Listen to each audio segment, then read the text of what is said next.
Welcome, dear listener, to another quiet journey into forgotten corners of human history. Tonight, we drift far back in time to the sun-scorched sands and shadowy stone halls of ancient Egypt, where power glittered like gold, but was heavy as the pyramids. Now, dim your lights, close your eyes, and imagine the flickering torchlight on limestone walls as we descend into the life of a lonely god king. Let the silence of the desert settle over your thoughts, and let us begin. Long before he ever wore the crook and flail, long before he was cloaked in linen and praised as Horus on earth, the boy who would be Pharaoh opened his eyes in a chamber heavy with perfume and silence, born into a world already waiting to own him. His mother, a high queen of noble birth, lay still and pale after the pain of delivery, her attendants whispering prayers not for her health, but for the survival of the heir, for Egypt could lose queens, but never sons of kings. The air in the birthing chamber was thick with incense and expectation, not joy, and even as the wet nurse lifted the newborn into the soft morning light, the midwives were already casting omens, drawing shapes in the dust to read what sort of rain this fragile creature might bring. Would the Nile flood under his rule? Would the gods favor his temples? Would his name echo through the stone of eternity, or be swallowed by sand like so many before? He had no name yet, only a lineage, son of the living Horus, grandson of the sun, destined to command both man and deity. But even in his cradle, wrapped in linen dyed with rare saffron, he was not a child so much as a symbol, a vessel for continuity, a future monument in flesh. The palace walls were carved with stories of Ra and Osiris, but they also echoed with the quiet footsteps of spies and scribes, each one ready to record the slightest flaw, the faintest breath of illness, the tiniest hint of weakness that might suggest his godchild was anything less than divine. Nurses with soft hands carried him, but priests watched from behind curtains, calculating his destiny with the coldness of astronomers measuring the drift of stars. Even as he cried in the night, his wailing was interpreted as prophecy, and dreams were read like scrolls to decipher if the kingdom's fate would thrive or rot. His first years were not his own. Other children played in the sun, chased beetles through sticks, and rolled in mud, but the boy king in waiting was taught silence before speech, posture before laughter. Tutors instructed him in the hieroglyphs long before his hand was steady, teaching not just the language of Egypt, but how to write his own name in a way that would be chiseled into stone for eternity. No room for crooked lines or childish mistakes. Even his toys were not truly toys, but miniature symbols, lion-shaped carvings to teach him conquest, falcon statues to remind him of Horus, tiny ships made from ebony to teach him trade and control of the Nile. And each gift came with a reminder. You are not a boy. You are the land. You are the people. You are the gods. There is no you, only Egypt, behind the high palace walls. The boy was rarely alone, though always lonely. Guards stood at every corridor, not just to protect, but to watch. Servants fed him, clothed him, bathed him, all while whispering blessings into his ears and measuring his growth for signs of divinity. His father, the current Pharaoh, visited only rarely, once to press a golden amulet into his hand, telling him that leadership meant silence, and once more when his sister died of fever, explaining calmly that grief was for mortals, not for the children of gods. So the boy learned to nod without speaking, to hold still even when frightened, to smile when in pain, to become a statue carved from soft flesh. His mother grew quieter with each year, her presence fading like perfume left out in the desert sun. Some said she took ill. Others said she was sent away, too kind-hearted to raise a king without mercy. No one told him the truth, and when he asked, they replied with parables or prayers. The child, once wide-eyed and curious, began to understand that in this palace, truth was hidden like treasure, buried under layers of ritual, ceremony, and fear. Knowledge was power, and power could not be trusted to a child, not even one destined to rule. Even his sleep was not his own. Priests entered his chambers during the night, chanting low invocations while he lay motionless under linen sheets, pretending to be still as stone, while they anointed his forehead with sacred oils and whispered verses into his ears. Sometimes he dreamed of open fields, of wide rivers and laughing faces, but more often he dreamed of jackals circling in the shadows, of his name being scratched off a tomb wall, of statues toppling into sand. In the waking hours, Scribes asked him to recount his dreams so they could be interpreted, not for meaning, but for omens. A pharaoh's dreams were state secrets, his nightmares as dangerous as invasions. By the time he reached his 10th year, the boy knew how to stand like a god and walk like a symbol. He had never run barefoot through reeds. He had never spoken without thinking first. He had never been hugged except ceremonially, never laughed except during festivals when laughter was prescribed by priests. His heart was already heavy with a roll too large for any child, and though gold ornaments hung from his neck and wrists, they felt more like chains and gifts. Outside, the common people called him divine seed, beloved of the gods, ruler of the two lands. But inside, he was still just a boy watching his childhood slip away under the weight of polished stone and ceremonial chants. And then one day, the messenger came in silence, his face masked in the white linen of mourning, and though no words were spoken, the palace knew. The boy's father, the Pharaoh, had been taken by the gods, perhaps by poison, perhaps by plague, perhaps by betrayal disguised as divine judgment, but none of that mattered now. For the boy, the moment had come. He was no longer the shadow of the future. He was the present, the living God. The next morning, his feet stepped into the sacred sandals meant only for kings. His head was burdened with a crown too heavy for his neck, and the chants that had once lulled him to sleep now summoned the entire court to kneel before him. But even as trumpets rang and incense burned, even as acolytes raised their arms to the sun, and nobles bowed low before his golden sandals, the boy could feel it, the absence of freedom, the coldness of power, the unbearable pressure being a symbol wrapped in skin. And so, the coronation began. The coronation began not with fanfare, but with silence. The deep, watchful silence of a country that held its breath as a child took the throne, a silence that echoed across stone temples, through the mouths of sphinxes, across temple courtyards filled with lotus blossoms arranged not for beauty, but for symbolism. It was a silence, not a mourning, but transition, for Egypt had no time for grief. The body of the dead pharaoh would be mummified, enshrined, and eventually laid to rest in a golden tomb no mortal eyes would see again. But that was a story for the priest now. For the boy, all that mattered was this moment, when his name, once spoken in whispers among palace tutors, would now be carved into the annals of time as the new son of Ra, the lord of the two lands, the god who walked among men. He did not weep for his father. He was not allowed to. Grief was mortal, and he had been elevated beyond it by the will of the gods. As his small feet stepped into the sacred courtyard, surrounded on all sides by towering columns etched with myths he was now meant to embody, he felt the weight of 1,000 eyes. Priests, generals, scribes, noblemen, and those behind them, unseen, the spies and whisperers who moved power like a blade in the dark. His body had been washed in natron, scrubbed with perfumed oils, dressed in linen spun by virgins chosen for purity, and his head had been shaved to receive the heavy ceremonial headdress, stiff and golden. A serpent curled above a brow like a coiled warning. It was meant to inspire awe, but it bit into his scalp and blurred his vision under the hot sun. The rituals were endless. He stood still as a high priest and intoned the names of gods he must now embody: Horus, Osiris, Adam, Ra. Each name a mask he must wear, each mask an expectation he must never falter beneath. One by one, offerings were made.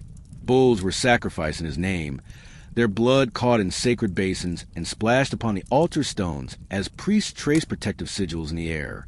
Bread was broken, wine poured, incense burned until the courtyard swam with smoke and the boy's eyes stung. All the while, he stood motionless, arms stiff at his sides, lips closed in the posture of eternity, heart beating louder than the drums that rolled through the temple corridors. Then came the naming. He was no longer simply a child. He was now 5 names: the Horus name, the Neti name, the Golden Horus name, the Prenomen, and the Nomen. Each title was inscribed on scrolls of papyrus, spoken aloud by the priesthood, and repeated by the gathered nobles as though reciting an incantation. And with each name, the boy felt himself vanish just a little more. Whatever his birth name had once been, whispered by his mother in the quiet hours of night, it was gone now, replaced by these divine syllables shaped not by affection, but by tradition, power, and politics. He was no longer someone. He was something, a title, a tool, a monument that must never crack. He was paraded through the city in a golden litter, carried by 20 men trained to walk in perfect rhythm, so that not even the tilt of the sunbeam shifted across his lap. From above, he could see the faces of his people, thousands of them packed into the streets of Thebes, all crying out blessings, praises, and names not their own, but the ones given to them by the scribes and guards who stood among them to ensure the illusion held firm. They shouted with joy, but their eyes betrayed it. Some curious, some wary, some deeply afraid. They did not see a child. They saw the gods. They had to, for if they ever saw weakness, the whole structure might collapse. The feast held in his honor lasted for days. Whole oxen were roasted, amphirodate wine uncorked. Harps played songs that told the myth of Osiris's rebirth and the triumph of Mot over chaos. Dancers moved like reeds in wind, their faces painted gold, and slaves fanned the air with ostrich feathers, so the boy would not feel the oppressive weight of the summer heat. But amid all this grandeur, he could not eat freely. Every bite that touched his lips had been tested by royal tasters. Every sip of wine was timed, observed, recorded. He could not speak freely, either, not to the generals, nor to the priests, nor to the servants. Every word was expected to reflect divine wisdom. Each sentence studied for signs of sacred insight. The wrong joke, the wrong hesitation, even a confused glance could lead to whispers. And whispers, in Egypt, were louder than screams. Behind the celebrations, the real work began. Within days of his coronation, the boy was presented with scrolls outlining tax reports, Nile flood forecasts, border movements of Nubians to the south, and merchant shortages along the eastern Red Sea routes. None of these matters waited for age or learning. The kingdom did not pause to let him grow. Instead, the viziers read him letters from governors, some loyal, some scheming, and he was expected to respond with wisdom. Or, more accurately, he was told what response the court desired, and he was to nod, pretend he decided it himself, and speak the words with authority he did not feel. At night, he sat alone in a chamber scented with myrrh and guarded by men who would kill at a whisper. He stared into polished bronze mirrors that distorted his young face, trying to imagine the god he was supposed to be. The torches burned low, casting shadows that danced like spirits on the walls, and the silence, once comforting, became heavy with the knowledge that he was never truly alone. Even in solitude, he was watched by ancestors, by priests, by servants trained to walk silently and listen carefully. He could not cry. Not anymore. Not even quietly. The tears of a god were said to flood the Nile, and the land had seen enough chaos. In the quiet hours, the weight of the crown pressed deeper into his thoughts. It was not made of gold alone, but of fear, duty, ceremony, and the expectations of a kingdom that saw in him not a ruler, but an eternal idea. There was no room for failure, no space to rest. If the Nile did not flood that year, the people would whisper that the Pharaoh had sinned. If disease spread in the villages, they would blame his dreams. If war came, they would look to a boy's face and ask for courage, strategy, and divine power, all from someone whose voice had barely deepened. And so, as the final night of celebration ended and the stars spun overhead in slow, silent patterns, the boy king sat alone beneath the open sky, the crown beside him on a stone pedestal, and he whispered, not to the gods, but to himself, a question he could never ask aloud. How does a god ask for help? He received no answer, only the rustle of papyrus in the wind. And then came the first test of his reign, a message carried swiftly from the borders in the south. A message carried swiftly from the borders in the south, rolled tightly in linen, and sealed with a knot soaked in blue wax, the color of urgency. It arrived before dawn, when the palace was still cloaked in silence and the coolness of night still clung to the limestone floors like mist from the Nile. The messenger, barefoot and dust-streaked, bowed low before the boy king and said nothing, for he was not permitted to speak. He merely handed the scroll to the vizier, who broke the seal with a flick of the blade and read it aloud with the same tone he used to recite prayer, as if war itself were a sacred rite. The Nubian chieftains had crossed the southern border again. The scroll said, testing the patience of the gods and the strength of the two lands. Their warriors had set fire to 3 outposts along the Nile Bend, pillaged grain stores, stolen cattle, and, worst of all, broken statues of the falcon god that marked Egypt's sacred reach. It was not just rebellion. The priests reminded them. It was blasphemy. And blasphemy, when left unanswered, invited chaos. The boy king said nothing at first. He had been awake since the second hour of the night, dreaming of jackals circling under a red moon. His tutors had spoken of Nubia before. Land of gold and fierce men, a place where the desert bit hard and the people bowed to no one. But he had never seen its borders, never smelled its dry winds or heard the war cries of its tribes. And now, he was expected not only to know these things, but to conquer them, not as a general, but as a god. The high priest turned toward him, eyes lined with kohl, voice smooth as polished obsidian. "Pharaoh, lord of Maat, son of Ra," he intoned, "Egypt looks to you. What shall be done?" And there was again the mask, the boy who still mourned his mother's absence, who had never commanded more than a classroom of scribes, who still struggled to sleep through the chants outside his chamber, was now expected to decide the fate of kingdoms, not to ask questions, not to hesitate, not to tremble, but to speak with divine certainty. So he nodded once, slowly, as he had been taught, and gave the answer his tutors had rehearsed with him. "Send the legions. Maat must be restored." That was all. 3 sentences. Enough to seal the fate of hundreds. The campaign was swift, or so the generals claimed. The pharaoh did not ride to war himself. He was too valuable, too holy, too fragile to risk. Instead, he was paraded in a ceremonial chariot before the troops, dressed in armor he could barely move in, holding a bow strung by servants and never drawn. Trumpets rang out across the desert.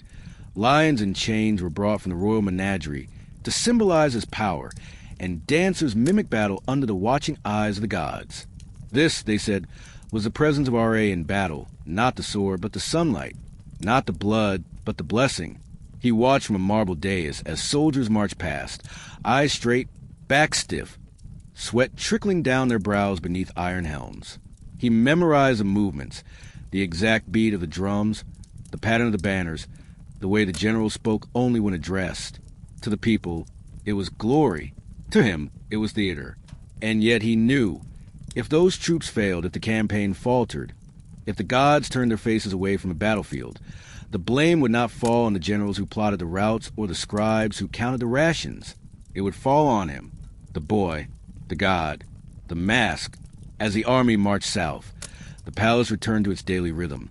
Scrolls to read, rituals to perform, statues to bless, prayers to recite.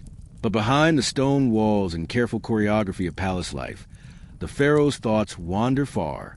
Each night, he was brought updates, coded reports carried by swift runners and guarded by spells carved into wax. Fort Angry claimed, cattle herd secured. For Nubian chiefs slain in ritual combat, he was praised endlessly for victories he had not witnessed, celebrated in hymns for strategies he did not devise. Artists painted murals of him smiting foes with mace the size of a pillar, his enemies cringing in fear, though his hands had never touched a weapon in anger. But as the weeks passed, the victories began to dull. The scribes no longer smiled when they delivered the reports. One outpost retaken, but then another burned, a noble son lost in battle, the desert swallowing supply lines, dissent among the troops, and then the whisper, soft, almost imagined, that the gods were displeased, that the pharaoh's blessing had not been enough, that the boy on the throne might be too young, too mortal, too uncertain to carry Egypt on his shoulders. He felt it then, the shift. The court that once bowed too deeply now bowed just enough. The priests who had once praised his dreams now asked for explanations. The general, old and scarred, looked at him for a moment too long before lowering his eyes. The illusion was fragile, and even gods could break. To compensate, the priests intensified the rituals. They burned more incense, sacrificed more animals, built more altars.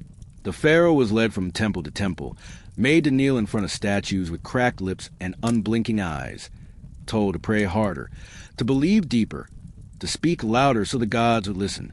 But his voice was growing hoarse, and the prayers, once full of mystique, now felt hollow, like echoes in a stone jar.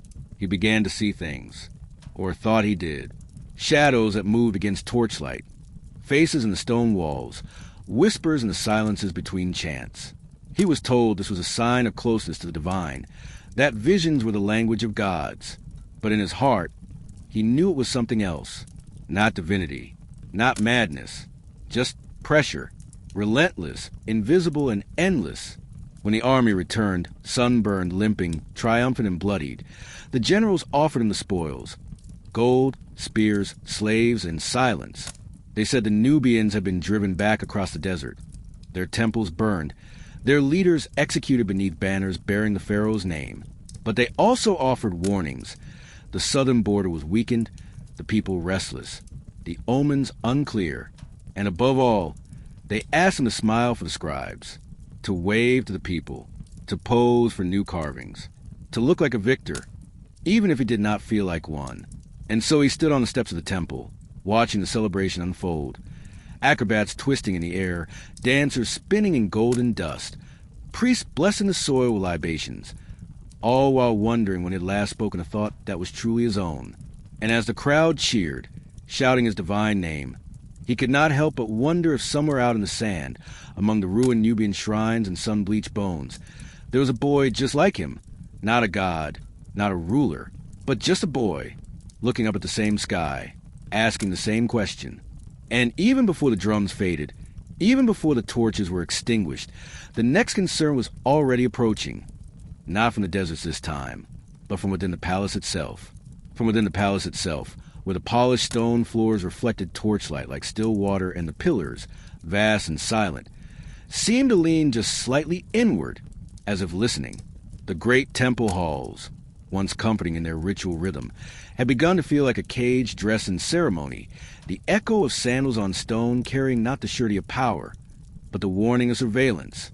The boy king, now praised as the smiter of enemies, the bringer of victory, the chosen of Ra, had returned from the illusion of warfare to find himself in the real battleground. The throne room, the council chamber, the corridors behind the columns where conversation stopped just as he passed. The war had been public, glorious, painted in color on temple walls where his image loomed larger than life. But the true dangers were private, cloaked in silk and silence, and they gathered now in the places where incense always burned and no one spoke above a whisper.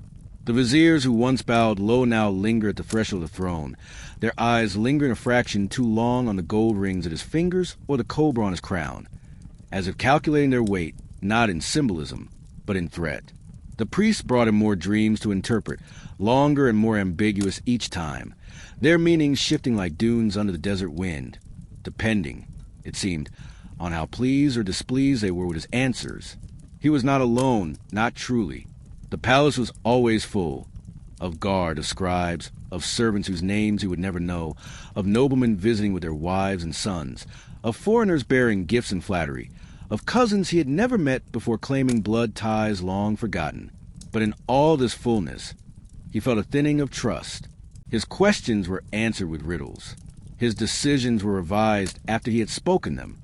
Even the statues of the gods in the hallways seemed to frown more deeply now, as though displeased with his reign, or perhaps merely reflecting the unease of those who watched him. His food was tasted 3 times now. Not twice. 3. Each bite lifted to the lips of the servant, chewed slowly, swallowed under the eyes of guards trained not just in swordplay, but in the recognition of sudden death. The fruit platters were rearranged.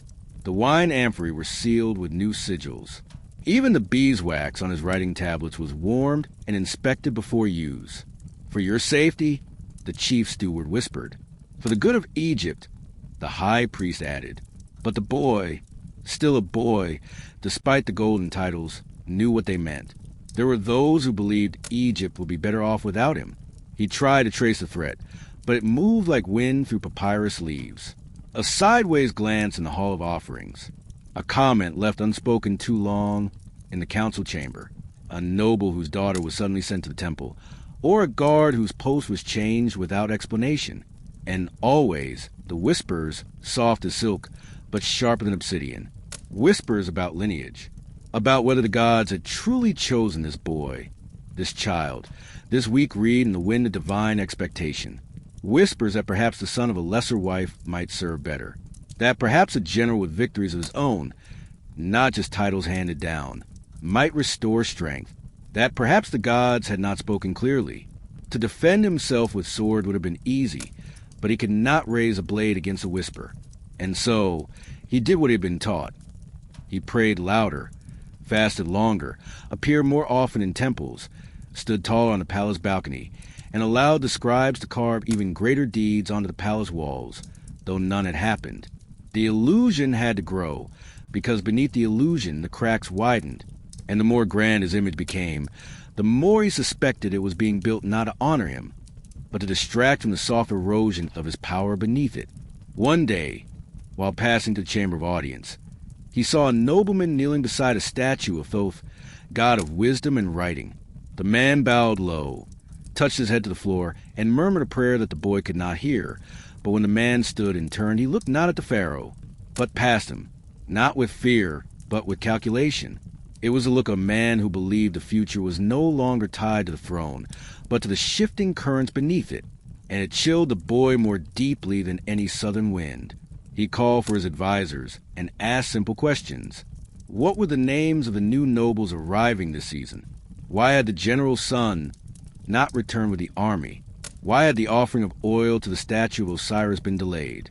Each question was met with careful answers, each one just vague enough to appear complete.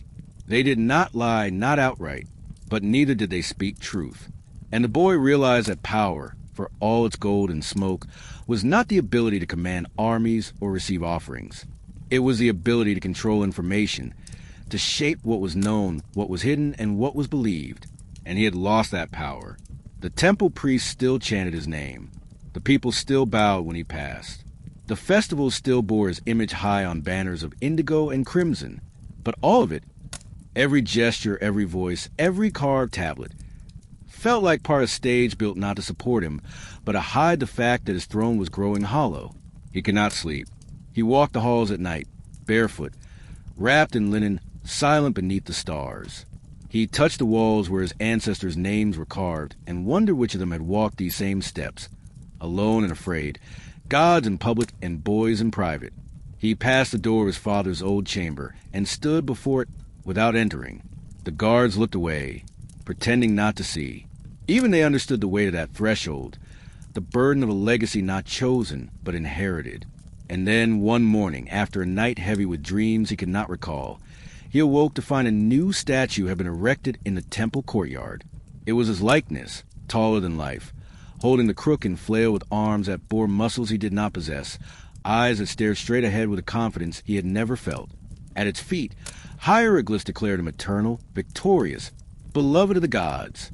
But as he looked up at it, he felt no pride, only distance, as if he were already gone, and this was the monument left behind.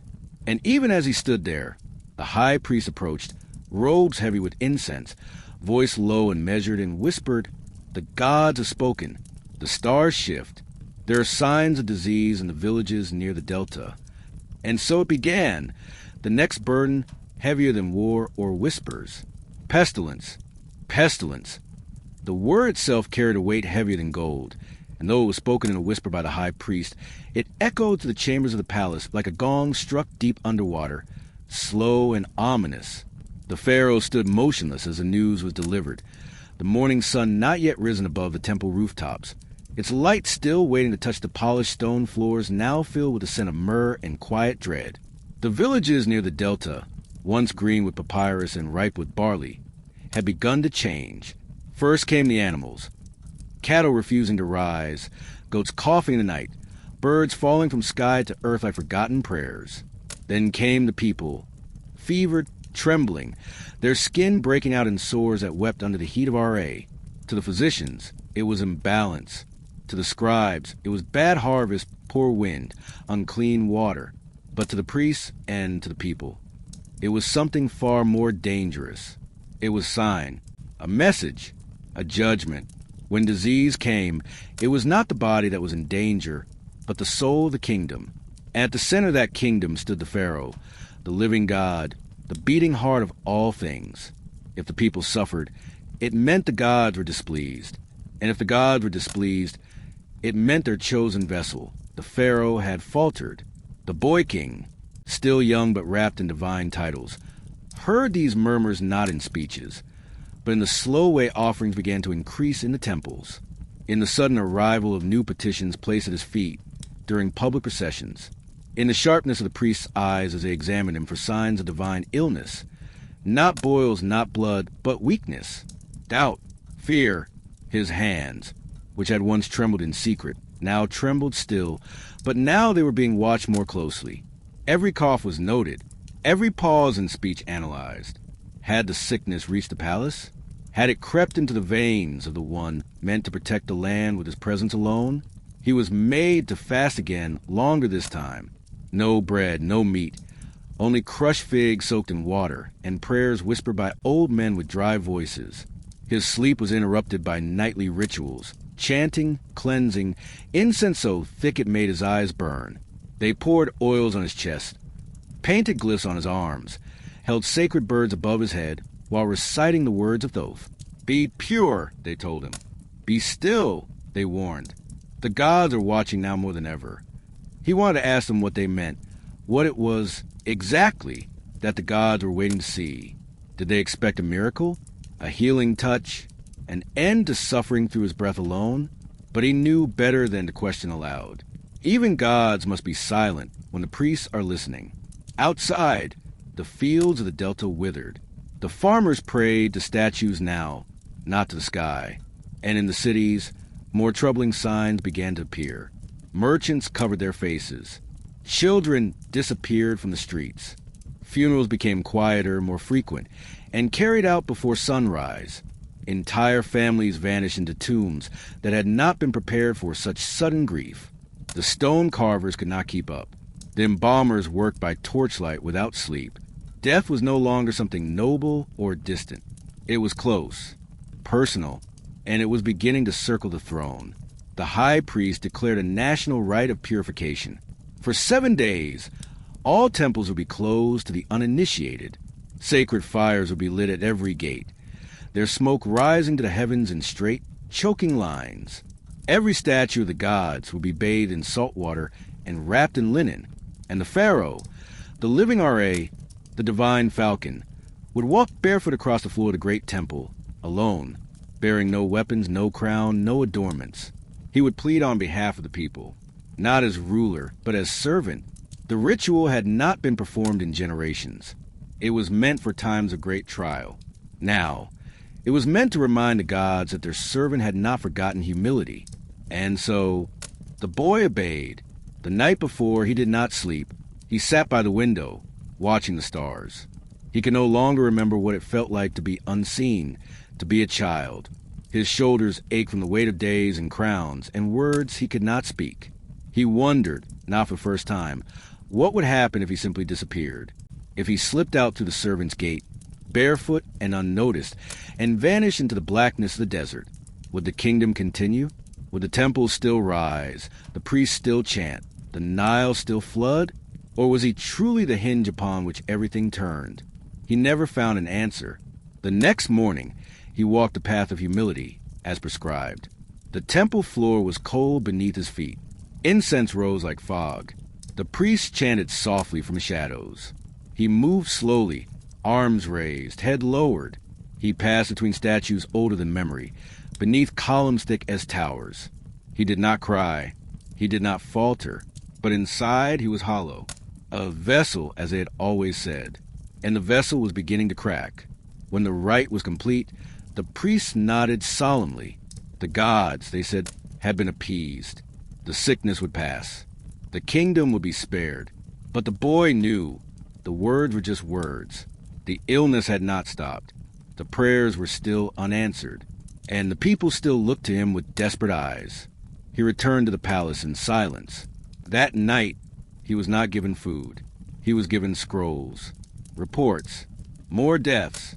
A temple in the north burned down by frightened villagers. Rumors of rebellion among the sick. And always, the quiet question behind every glance. Why had the god not saved them? He lay in bed that night, arms crossed over his chest as if already embalmed, and thought of all the things he could not say. That he did not know how to stop death. That he was afraid. That he was tired. That he felt more human than ever. And that perhaps, just perhaps, the gods themselves had turned away not from him, but from all of it. And even as his eyes closed, the silence of the night was broken by the sound of footsteps, soft, hurried, deliberate. A messenger, again. But this time, the news was not a war, nor a plague. It was a betrayal, carried not on the wings of official dispatch, not sealed with wax or rolled in linen, but in the breathless hush of midnight, when most of the palace slept, and only the eyes that watched from behind latticed doors remained awake. The footsteps, soft and deliberate, did not echo. They were the kind of footsteps trained in silence, the kind that were not meant to be heard. But in a palace where even the air was alert, the wrong step could still be noticed. The boy, already resting on his back beneath the linen canopy of his chamber, eyes unfocused and heavy from fasting, heard them, not in full, not clearly, but enough to know that someone was approaching without wanting to be seen. Before he could speak, before he could sit up, the guards outside his chamber called out, not in alarm, but in recognition. A whisper, the shuffle of sandals, and then a voice. "The steward has come, by order of the high priest." That phrase, once ordinary, now felt weighted. Everything in the palace was still clothed in ritual, in etiquette, in layers of tradition designed to conceal urgency. So even betrayal, when it came, wore the robes of respect. The steward entered, bowed deeply, and presented a scroll, one so short it didn't need to be unrolled fully. A single sentence written in the priestly hand. "A grain chamber has been breached. The southern storerooms have been emptied. There is reason to believe the act was ordered." The boy read the words again and again, but they did not become clearer. What was the steward implying? Sabotage? Theft? Famine by design? And worse, ordered by whom? The message did not accuse him, not directly, but it didn't need to. He was the axis of the kingdom. If order failed, if resources vanished, if chaos spilled across the floor like oil, it was assumed that the center had cracked, or that someone had struck it. He looked at the steward. The man did not meet his gaze. He stared instead at the edge of the linen bed, at the base of the golden brazier, at anything but the eyes of the boy who ruled Egypt. And in that moment, something inside the Pharaoh shifted. A quiet, cold understanding. The steward was afraid, but not of the gods, not of punishment. He was afraid of the truth, or being associated with it. And so the boy did what gods were expected to do. He nodded once, gave no orders, spoke no accusations. He merely said, "Bring it to the council in the morning." That night, he did not return to sleep. He walked the halls barefoot, as he had so often before. But now even the silence felt thinner, like stretched papyrus near the edge of tearing. The servants who passed him pretended not to see. The guards at the outer gate stood too still. Even the oil lamps, their flames flickering low, seemed reluctant to cast their light too far, as though afraid of what they might illuminate. The palace had changed. Or perhaps it had always been this way, and only now had he begun to see it. By morning, the council gathered. They bowed low, spoke blessings, called him beloved, and then turned to the matter of the grain. The general spoke first, too quickly as if rehearsed. He blamed southern smugglers, desert tribes, the usual threats. Then came the treasurer, who suggested clerical error, perhaps rot in the storage pits. Then a noble, suggesting divine punishment again. A purification was needed, a new festival, another sacrifice. Each voice rose and fell, carefully avoiding the word they feared most, betrayal, because betrayal required names, and names meant consequences. The Pharaoh listened. He nodded. He asked questions, but inside he was growing still. Not calm, not cold, just still, like the surface of the Nile before the crocodile rises. Later that afternoon, in the Hall of Statues, one of his oldest scribes approached him, a man who had taught him to write his first hieroglyph, who had once pressed warm bread into his hand during a long lesson. The man was old now, bent, and his eyes were the color of fading parchment. He said nothing at first.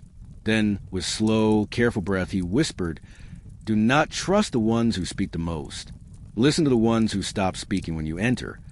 That night, 3 servants were taken in silence.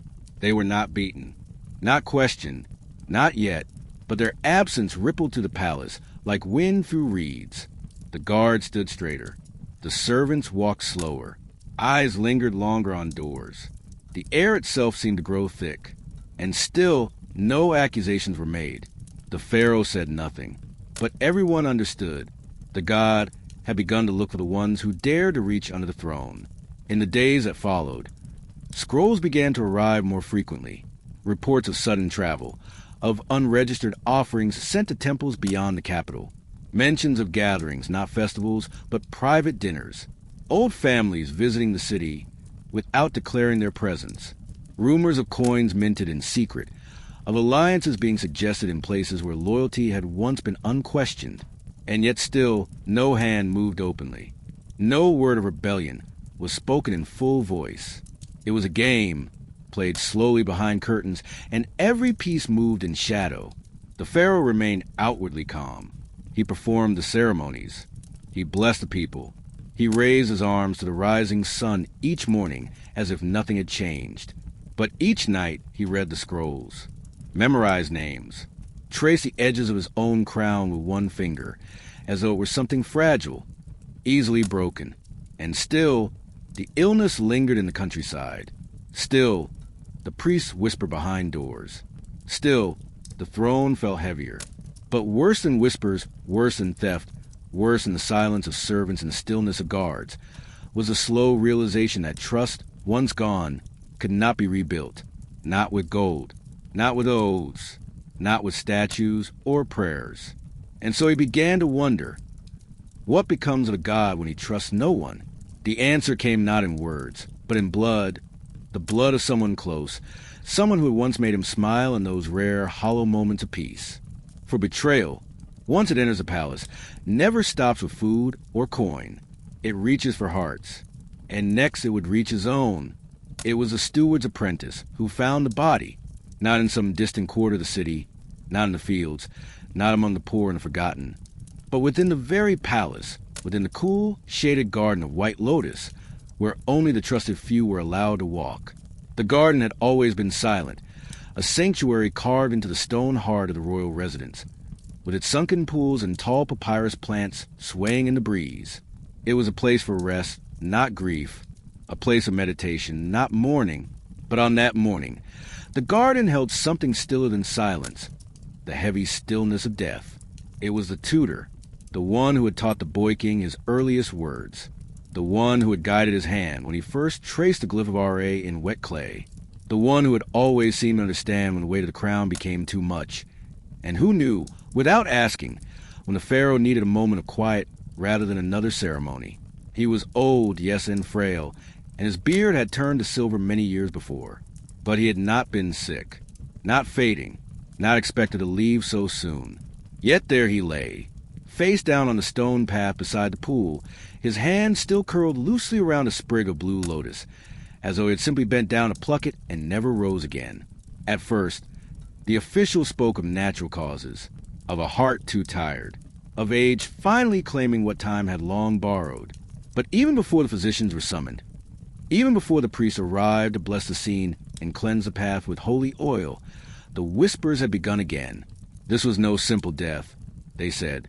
This was a message, a warning, or worse, a test. The Pharaoh stood over the body, eyes dry, but not from strength. He had no more tears left. Not for now. The death did not take him by surprise. It did not crack open the floor beneath him. It merely added another stone to the already collapsing walls of his trust. And this stone, unlike the others, struck something deeper, something quiet, fragile, and human. In the hollow space where affection had once been allowed, this death had carved a silence that no ritual could fill. He remembered, though he would never say aloud, how the old man had once brought him slices of fig on a plate when he had refused to eat during a long week of ceremonies. How he had once traced starlight on the ceiling with a stick of charcoal and told him stories of ancient kings who had ruled wisely not through fear, but by listening. How he had once said with a smile, "Even a god may learn something from a child, if he is brave enough to listen." Now that voice was gone. The priests moved quickly to take the body. It was wrapped in linen, anointed, and promised a private burial. No procession, no fanfare. The Pharaoh was told it was better this way, to avoid questions, to keep peace. But he knew what it meant. They were hiding something. Perhaps not because they knew the cause of death, but because they feared it. Poison was the whispered word. But no one said it openly. Not to Pharaoh, who had already begun to look too closely at his court. The palace changed again. The corridors grew longer, the shadows thicker. No one lingered now. Servants entered with bowed heads and left before being spoken to. The high priest became more present than ever, always nearby, always watching, always reminding the boy of the rituals that must not be skipped, the offerings that must be made. When grief strikes a divine, he said, the world watches closely. Your sorrow must not be louder than your holiness. But the boy no longer listened. He began to spend more time alone. Not in his chamber, not in the throne room, but in the old reading hall where he had first learned the myths. The walls were lined with scrolls, legends, genealogies, poems, records of rulers long buried beneath the sand. He read not as a king, not as a god, but as a boy searching for something, not knowledge, but comfort. In those yellowed pages, he looked for patterns, warnings, reflections of his own unraveling. And he found them. A pharaoh poisoned by his brother, another killed by a concubine and mourned by none, a child king who disappeared without explanation, reigns that ended not with glory, but with silence. Over and over, the stories repeated themselves. Betrayal, decline, disappearance.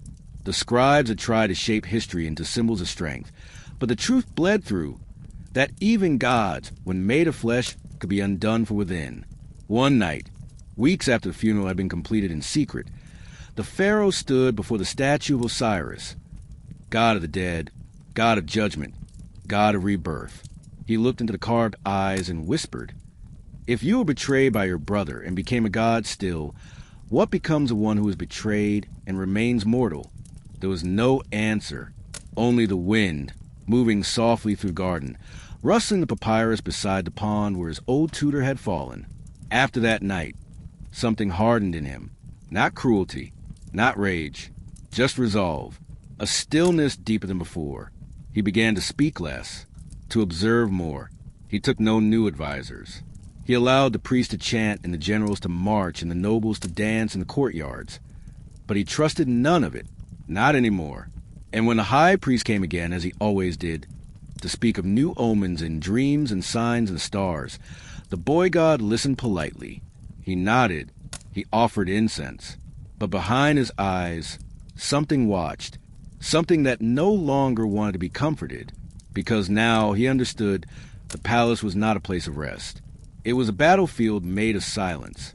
And somewhere within it, the next betrayal was already unfolding. Not from a stranger, but from one who smiled too easily, one who dared to speak the sacred name in vain. That was the phrase the scribe used, though he barely allowed it to pass his lips. He had come at twilight, with the air already cooling in the shadows of the tall temple pylons stretching long across the stone. His robe was clean, but his hands trembled. He did not kneel, not at first. He stood at the edge of the pharaoh's receiving chamber, eyes lowered, spine bowed not just by age, but by the knowledge of what he had heard. He clutched a sealed scroll to his chest, as if it might burn through the linen. "May it please the son of Ra," he began, his voice thin and dry, "to know that your name was spoken where it should not have been spoken, and by one who had no right to speak it." The boy did not answer immediately. He had grown used to silence by now, used to the way of a chamber where even words moved slowly, cautiously, like servants stepping barefoot across polished stone. He merely gestured for the scroll to be brought forward, and when it was opened, he read it once, slowly. Then again, not because the meaning was unclear, but because he needed the repetition to believe it. His name, not the one spoken in markets or ceremonies, but his true name, the one used only in ritual, in sacred texts, the name known only to priests and gods, had been invoked in a private gathering, not as a blessing, not as a prayer, but as justification. It was written in the hand of a junior priest, one who had attended a closed ceremony in a noble's private hall, a hall far from the palace, near the old quarter where the priests of lesser gods still held quiet influence. The report was short, but the implications were vast. The pharaoh's name, a name never meant to be spoken lightly, had been used to command obedience, to bind oaths, to shift loyalty. and worse, to make decisions in his name that had never passed through his hand. It was the worst kind of betrayal. In Egypt, the divine name was not merely a title. It was a key, a spell, a seal. To know it was to touch power. To speak it without permission was to court cosmic imbalance. For a mortal to invoke the name of a living God without sanction was to play at divinity and risk the wrath of both heaven and earth. And now, someone had not only spoken a name, they had used it, wielded it, brought it into a gathering not of worship, but of strategy. He looked up from the scroll, his face still calm, his voice still level. Who else was present? The scribe shook his head. We do not know. The priest who reported it has disappeared. Of course he had. The boy leaned back against the cool stone wall, the linen of his robe catching on the rough edge of a carved lotus. The flames in the copper oil bowls flickered low, casting his shadow long and thin against the marble. He did not rage, did not shout, but inside something turned, slowly, like the movement of stars, imperceptible at first, but irresistible. The next morning, the priests were summoned. Not all, just those who had access to the old temples, those who served under gods less popular, less frequently honored, gods with older rituals, stranger customs, and worshippers whose loyalty could be redirected in return for silver, position, or promises. They came quickly, robes fluttering like egrets in a rising wind, each one smiling, bowing, pretending not to know why they'd been called. They were met not with anger, but with questions. Tell me, the Pharaoh asked one by one, who may speak the divine name? And each answered as the scrolls had taught. Only the high priest, only in ritual, only in the presence of the sacred flame, only when permitted by the gods. And what happens, the Pharaoh asked again, if the name is spoken elsewhere? This time, the answers were less unified. Some said it was an offense punishable by silence, a vow of eternal quiet. Others said it was blasphemy that stained the soul and required purification through fire. One, a particularly nervous man, said nothing at all, only looked at the Pharaoh as if he already knew what was coming. He was the first to disappear. Not publicly, not loudly, but he did not return to the temple. His quarters were found empty, the oil lamps cold, his name removed from the prayer list the following morning. When asked, the other priest said nothing, because now, even a whisper could be mistaken for defiance. The Pharaoh said little of it afterward.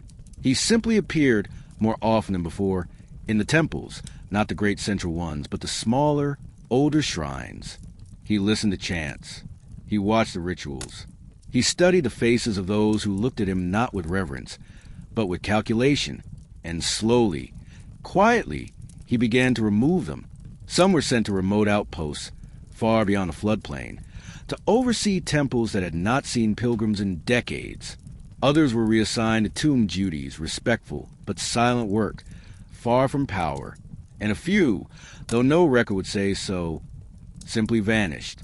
But even with these measures, the damage was done. For if someone had dared to speak his name without sanction, it meant they had lost fear. And once fear fades, power begins to slip. He looked out over the Nile that night, as the moon rose silver over the water, and thought of what it meant to carry a name that was both sacred and cursed. He had once been told that his name would be carved in eternity. But now he wondered if, before that happened, it might be swallowed by the mouths of men who only pretended to serve. And so he began to write his own scrolls, not in the open, not for the scribes, but in the small hours, with his own hand, in a private chamber where no servant entered. He recorded names, places, words spoken, faces remembered, a growing map, not of land, but of loyalty, because now he understood to rule was not to sit upon a throne, but to remember everything. And as the ink dried on a name that had once meant nothing, but now meant treason, he heard the bells of morning sound in the western courtyard. Another death, but this time it was not a priest. It was someone from the royal bloodline, and the threat had drawn closer than ever before. The bells rang low, not the temple bells that marked the passing of time or called the faithful to prayer, but the funeral bells of the western courtyard, struck 3 times, then left to echo into stillness. They did not ring for the city. Not yet. Not for the people beyond the walls. These bells were for the palace alone, meant to prepare the inner chambers for mourning. But in their sound there was something else. Not sorrow, not reverence, but warning, as though the stones themselves had sensed that something sacred had been shattered. The death was announced in formal terms, by a herald whose voice shook beneath his ceremonial mask. The Lady Seisha, daughter of the fourth wife of the previous Pharaoh, has returned to the field of reeds. That was a phrasing, poetic, distant, soft, but the meaning was clear. Seisha, cousin to the boy king, once a playmate in childhood, a symbol of the family's unity, was dead, and not by age or illness or accident. She had been found in her chamber, her body perfectly arranged, her limbs folded neatly across her chest, her eyes closed, her lips painted, as if preparing herself for eternity. But beneath the linen robe, there were signs that no embalmer could erase. A bruise beneath the collarbone, a mark near the base of the neck, and worse, the absence of the golden ink pendant she wore always, even in sleep. To most, this detail might have meant nothing, but to the boy it screamed. Seisha had never removed that pendant, not even when bathing in the lotus pool, not when kneeling in temple rituals, not even during morning rites for her own mother. It had been a gift from her father, one of the few things she carried as proof of her blood, a direct descendant, second cousin to the throne, and now she was gone. The court moved quickly, as courts do. A ceremony was arranged, a tomb prepared. The priest began the prayers, but none of it felt real. The mourning was too orderly, too efficient, too clean, as though her death had already been planned, as though her name had already been carved into the walls of the tomb before her heart had stopped beating. The Pharaoh said nothing at first, not in public, not even to the council. But within himself, the tremor began again, the same tremor that had passed through him when the grain disappeared, when his tutor fell dead, when his sacred name was misused like common dust. This was not coincidence. This was not misfortune. This was something deeper, a pattern. Seisha had no children, no husband. She had been a loyal presence, quiet, devout, politically neutral, and yet she was also the last living member of a particular branch of the royal line, a branch that, in the right hands, could be shaped into a challenge. Not now, perhaps, but in time. And for those whose ambition outweighed their faith, time was an acceptable thing to wait through. In the days following her death, the palace changed again. Not loudly, not visibly, but deeply. The mourning fabrics that were hung from the pillars remained up longer than they should have. The servants who attended her rooms were quietly dismissed. Her name, once recited during the household offerings, was skipped, not deliberately, not maliciously, but as if, in removing her, those who ruled behind the curtain sought to erase even the memory of her place in the royal web, because memory, after all, was dangerous.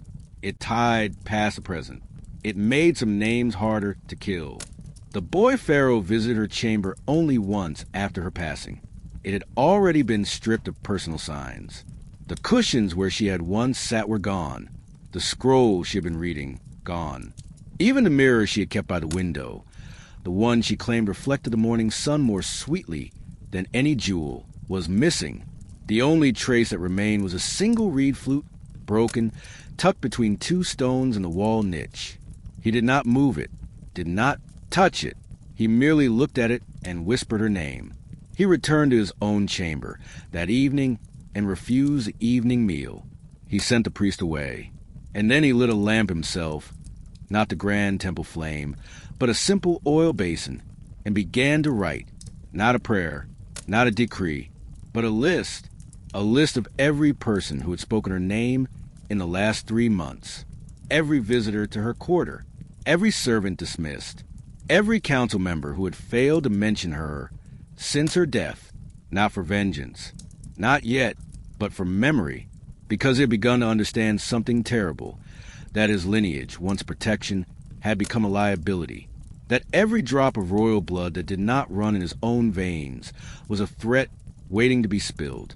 And if they had taken Seisha, what would stop them from reaching further? In the days that followed, new alliances began to form. not in the open, but behind sheer curtains and under the low sound of temple drums. The general, whose loyalty had once seemed absolute, began attending festivals more often in the eastern courts, where the nobles, less devout and more ambitious, still whispered of old dynasties. The high priest sent more messengers than usual to the oracles in the north, and the scribes, once freely offering their observations, now waited to be spoken of first, as if fearing that any word out of place might be added to a list they could not see. The boy Pharaoh saw it all, heard it, felt it, and he began to wonder, not if they were preparing to replace him, but who they already had in mind, because succession in Egypt was never just a matter of birth. It was a matter of belief, of narrative, of myth, and all it would take was a whisper, a carefully shaped prophecy, an invented dream, a sacred falcon seen flying over a different roof, and he would no longer be the son of R.A. He would be a footnote.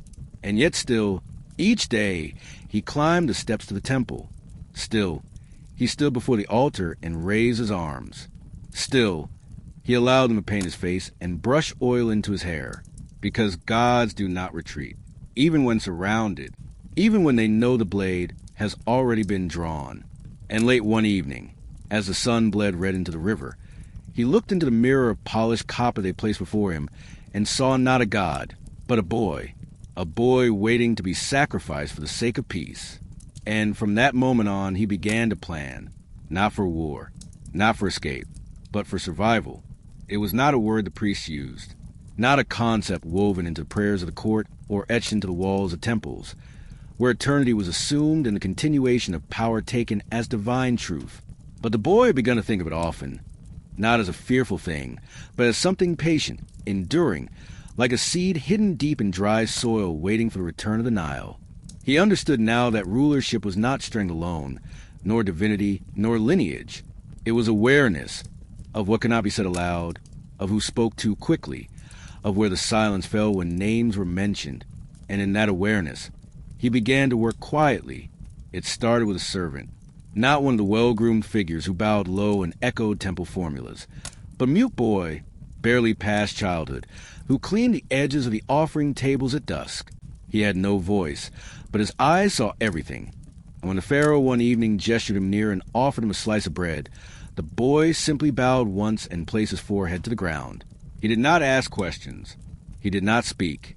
But the next night, he appeared again, and this time there was a scrap papyrus hidden in his tunic, a list of names, people who had passed through the royal quarters that day. The boy could not write well. His glyphs were rough, broken, but they were enough. Then came the second, a physician, older, with cracked hands and a back bent from years of bending over the sick. He had once treated the Pharaoh's mother during her final illness, and though his services had been dismissed by the temple healers long ago, he remained near the outer walls, tending the poor in exchange for fruit and cloth. The Pharaoh sent for him quietly. No escort, no herald, just a folded message wrapped in a string of white beads, a token the old man would recognize. When they met, there were no pleasantries, just silence, and then the king asked, "How many of your remedies would the priests call poison if they saw them in the wrong hands?" The old man did not answer. He only opened his bag and began to name the roots aloud. Then a temple singer, a woman once known for her voice, now stripped a public role after offending a noble's wife with a song that spoke too honestly of loss. Her voice still flowed like honey, but she sang now only for the dying, and for the gods in places others no longer visited. She was summoned not to sing, but to listen, to repeat what was said when the wine flowed too freely in back rooms. And she did so, not for gold, but for something else. The chance to speak words the world had forgotten. Piece by piece, night by night, a circle began to form. They were not warriors, not officials, not priests. They were the discarded, the quiet, the ones who moved unnoticed through the spaces where power never thought to look. They asked no questions of each other. They spoke only in fragments, always indirectly, always without names. But they began to know one another, not as friends, but as shadows of the same shape. The boy never called them his guard. They were not protectors. They could not prevent what was coming, but they could witness. They could remember. They could preserve what truth remained beneath the layers of incense and gold. And it was memory, more than strength, more than titles, that he now understood to be sacred. He began to record his own observations in scrolls hidden in clay jars beneath the oldest part of the palace, a storage crypt no longer used, where dust hung thick in the air and cobwebs wrapped the corners like drapery. There in the dark, he carved a small chamber behind a loose stone and placed each sealed scroll inside. Each one bore no name, only a symbol, a different arrangement of stars he had once seen carved above a tomb door in the Valley of Kings. Each scroll told a part of the truth: who had conspired, who had disappeared, what names had changed, what alliances had shifted in the weeks since the sickness began. Not accusations, not vengeance, just records, testimonies, threads waiting to be woven if ever the chance arose. For even if he did not survive, the truth might, and that was enough. Above ground, nothing changed. The Pharaoh still attended festivals, still performed the rites, still walked among the people with a face painted in calm gold and lapis. But now, every word was measured, every glance calculated. He became the very image of a god, untouchable, mysterious, silent. And in that silence, his enemies grew bold, thinking him weak. But they did not see the shape forming beneath the floorboards, the network growing the cracks. He learned to say nothing when the nobles offered too sweet wine. He smiled when the generals bowed too low. He nodded when the priests spoke of omens and eclipses, and the need for yet more offerings to keep the kingdom pure. But his hand, unseen beneath his robe, was already sealing another scroll. One night, as he stood at the edge of the palace balcony, looking out across the dark Nile, he whispered, not to a god, but to himself, "I may not win, I may not last, but I will leave behind a thread they cannot burn." And below, in the shadows of the garden, the mute servant moved silently between reeds, delivering a message to the physician, a message that began not with threat, but with 4 simple glyphs. The gods are not blind. And from that moment, the plan deepened, because survival was no longer the goal. It was witnessing that mattered now. But even words hidden in clay and memories stored in silence cannot stop a lie once it is wrapped in gold and spoken in the name of the gods. That was what the Pharaoh began to realize, slowly, as the circle brought whispers not of soldiers or blades or poison, but of something far more difficult to grasp, a ritual, to be performed at the rising of the new moon, in a temple not listed among the 7 sacred ones of the capital, but far to the south, nestled in the red hills where the stone turned warm underfoot, and the air smelled of copper and old prayers. The first whisper came from the singer, her voice hushed not from fear, but reverence. She had heard a hymn, not one sung in courts, but chanted in private during a feast, in which a new son-child was named. The phrase was old, from stories told to children, a metaphor for the rebirth of Ra in the morning sky, but it had not been used loosely. It was spoken in reference to a person, not a myth. Someone still living, someone young, someone unnamed. The guests who heard it had laughed, some drunkenly, some nervously, but the singer did not laugh. She remembered the tone in which it was sung, not joyful, but formal, as if it had already been decided. The Pharaoh said nothing when she told him. He simply placed a small clay figure of Horus on the floor beside her, and she understood, continue listening. Days later, the mute servant delivered something different. Not a name, not a list, but a scrap of cloth cut from a priestly robe, marked with a symbol, one he did not recognize at first. It was a composite glyph, a falcon above a rising sun, flanked by reeds and ankhs. To most, it would have appeared as a common blessing, but the old physician, when summoned, looked at it long and slow, and then turned to the king with a frown. "This," he said, "is not just a prayer. It is the mark used in the southern mystery rites, the ones where the gods are said to speak through chosen vessels, the rites where the future is declared." The Pharaoh said nothing, but the cold inside him deepened. He remembered the stories. Every child of the blood knew them. There had once been a king, long before his father's time, whose reign had ended not by blade or war, but by revelation. One night, the high priest had emerged from a secret temple and declared that the gods had shown him a vision, a new ruler, born in shadow but glowing with Ra's approval. The people believed. The army bent, And the old king, still breathing, still crowned, simply vanished. No grave was ever found. No body. Only hymns praising the new dawn. That was how it worked, when divine favor was stolen rather than earned. And now, it was happening again. The pieces came slowly, like beads on a fraying necklace. A scroll, intercepted by the scribe, listing incense purchases far beyond what was needed for local rituals. A craftsman, paid triple to carve a new throne chair, but forbidden from seeing the name to be inscribed upon it. A foreign courier, escorted to the outer gates by a noble's guards, bearing tokens shaped in the image of the Eye of Ra, but not bearing the king's sigil. Each clue alone meant little, but together they painted something monstrous.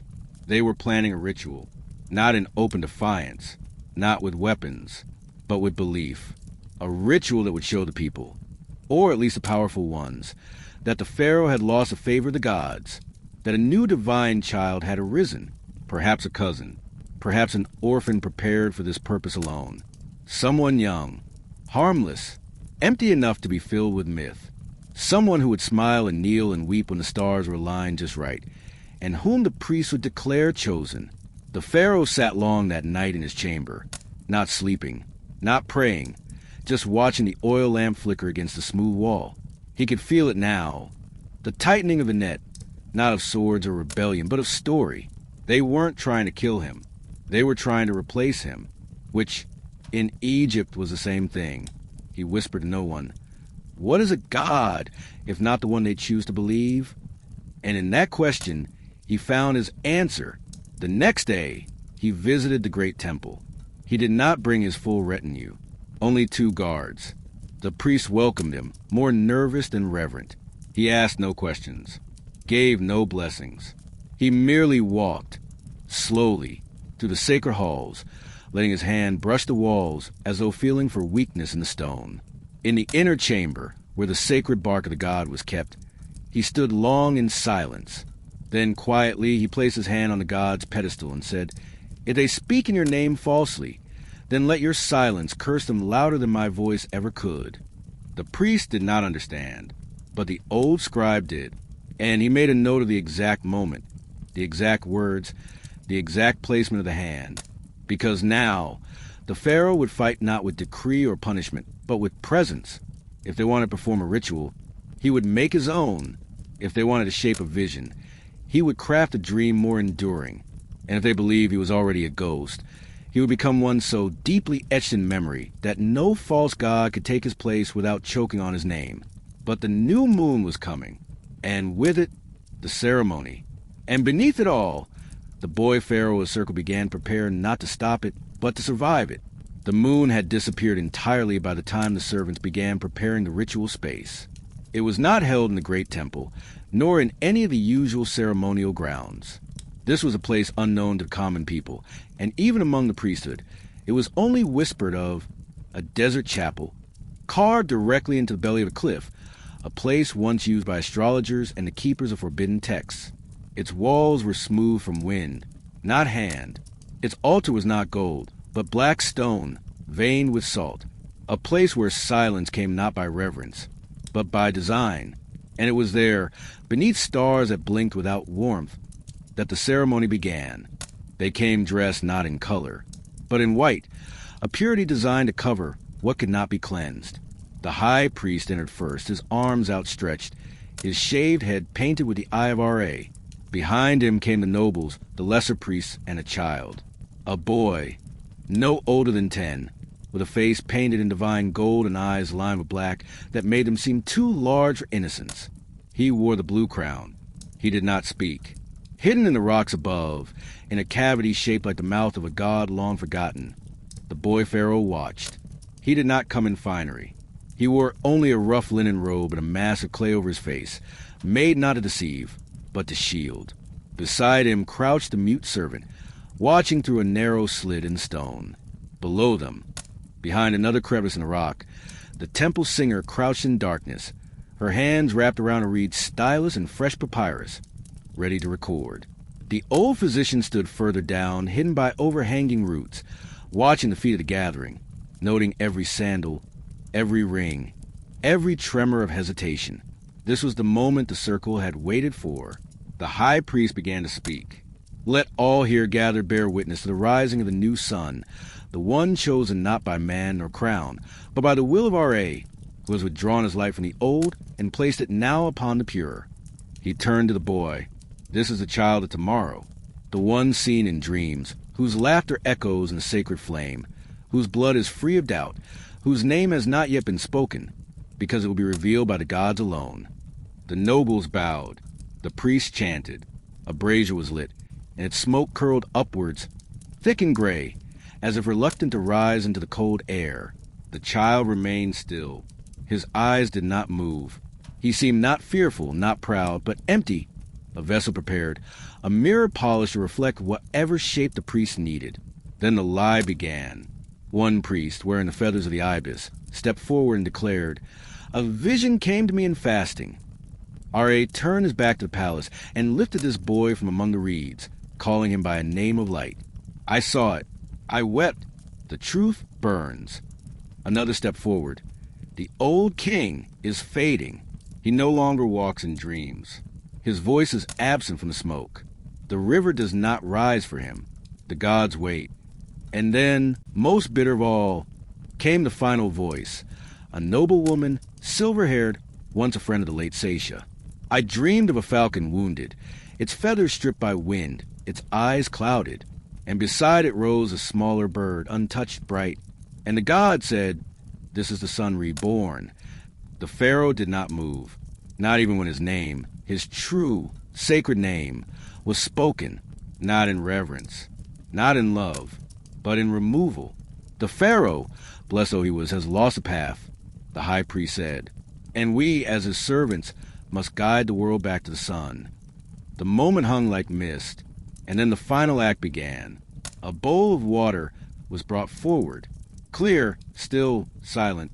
Into it, the high priest dropped a golden ankh, not just any symbol, but the one taken from Seisha's body the night she died. It had been kept hidden and now used, not to honor her, but to seal a lie with stolen holiness. The crowd bowed, the child was lifted, and the chant began. "R.A., come again. Rise through this child. Let the light return." Soft, rhythmic, almost beautiful in its pattern. But the words were hollow. Above, in the dark cleft of rock, the Pharaoh turned away, not from fear, not from shame, but because he had seen enough. He motioned gently to the mute servant, who slid backward into the shadow, then turned to physician's hidden place and tapped the stone 3 times. A signal. Then once, to the singer. The ritual was done. The lie was complete. But so was the record. And now the truth had weight. It would not stop them. Not tonight. The ceremony would pass. The nobles would return to the palace with gentle smiles and claims of nothing unusual. The child would be hidden again, kept safe until the right moment. And the priest would wait for a drought or a misaligned star, or a failed harvest to proclaim that the gods were displeased with the boy still on the throne. But the king had watched, and what had been seen could no longer be erased. As he slipped back into the darkness, away from the cliff, back into the quiet path that led to the palace through hidden stone tunnels, he whispered not to R.A., but to his own memory. "Let them write their vision. I have seen the truth." And somewhere, buried in sand and silence, another scroll was sealed. And then the sun rose, as it always did, gilding the horizon with a softness that betrayed the lies told in the darkness only hours before. The city, unaware, stirred as it had each morning. Bakers lit their fires. Fishermen pushed off from reeds. The temple bells rang, and in the courtyards of the palace, the scent of lotus oil drifted across polished stone. The world did not know what had been done, and yet the boy Pharaoh could already feel the change in the air, faint and indistinct, like the warning hush before a sandstorm far out in the desert. But he did not summon the council. He did not raise his voice. He went to the temple. As always, he walked between the pillars of the hypostyle hall, each column rising like the trunk of a divine tree, their painted surfaces faded but still heavy with meaning. He nodded to the priests. He knelt where he always knelt. He offered oil and grain with hands that did not tremble. But inside, Something new had taken root. Not fear, but intention. A decision that if they wished to fight through rituals and symbols, then so would he. If they had crafted their lie with sacred forms, then his truth would rise through the same channels. That morning, the prayer changed. Just a single line. One phrase, tucked between invocations so old they were no longer questioned. Instead of R.A. who sees all and chooses a pure, the Pharaoh spoke. R.A. who knows all and waits. It passed unnoticed by most. A scribe raised his eyebrow, but did not stop writing. A younger priest faltered in his chant, but caught himself. Only the high priest, standing at the far edge of the chamber, narrowed his eyes. The change was small, almost poetic, but its meaning shifted the prayer from divine judgment to divine patience. And in doing so, cracked open a subtle space for doubt. The next day, another change, this time in the ritual walk. Each month, the Pharaoh processed through the outer courtyards of the temple complex, walking the same path as his ancestors, marked by incense and flower offerings. Traditionally, he walked from the east gate, symbolizing the rising sun, to the inner sanctuary, a symbol of renewal, of chosen light. But that morning, he emerged from the north gate, a path rarely used except for funerary processions. The effect was immediate. The people watching grew hushed. The drummers faltered, and when the high priest approached to correct the route, the Pharaoh simply said softly, "R.A. sees from all directions." The people nodded. Some bowed deeper. They did not question aloud, but they felt it, the discomfort of change, the bending of a story they thought they understood. And that was the point. He did not need to proclaim the truth. He only needed to dislodge certainty. Each day, another shift followed. Not dramatic, not loud, but noticeable. The color of the ceremonial cloth changed from red, the color of blood, renewal, kingship, to white, a hue usually reserved for mourning and purification. The traditional hymn sung at the river blessing was replaced with an older version, one that spoke not of new light, but of long waiting in darkness. Even his headdress changed.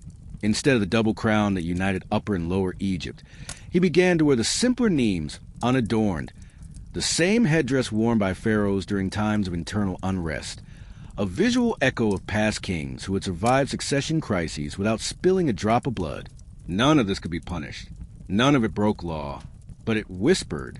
It whispered to the people, to the temple scribes, to the older priests who remembered stories their fathers had told them. Something was not as it seemed.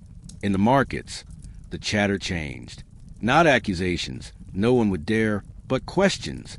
Why has the king changed him? Why does he walk the path of the dead? Why are the old prayers returning? And more softly, is this a test? Is he showing us something we must see? In the silence of those questions, the Pharaoh knew he had begun to win, not in power, not in control, but in presence. Because while the traders prepared a child to be revealed, to be declared pure in the language of divine favor, the real king was already speaking, not in shouts, but in shifts, in the poetry of ritual, where truth moved like a shadow across a temple wall, visible only to those who knew where to look. The old physician came to him one evening and said quietly, "A priest apprentice refused to recite the new hymns today. He said they felt false on his tongue." The Pharaoh said nothing, but placed a lotus on the altar and whispered, "That is enough." Another day, the mute servant brought a scrap of cloth, white linen, marked with sigil of R.A., but turned upside down.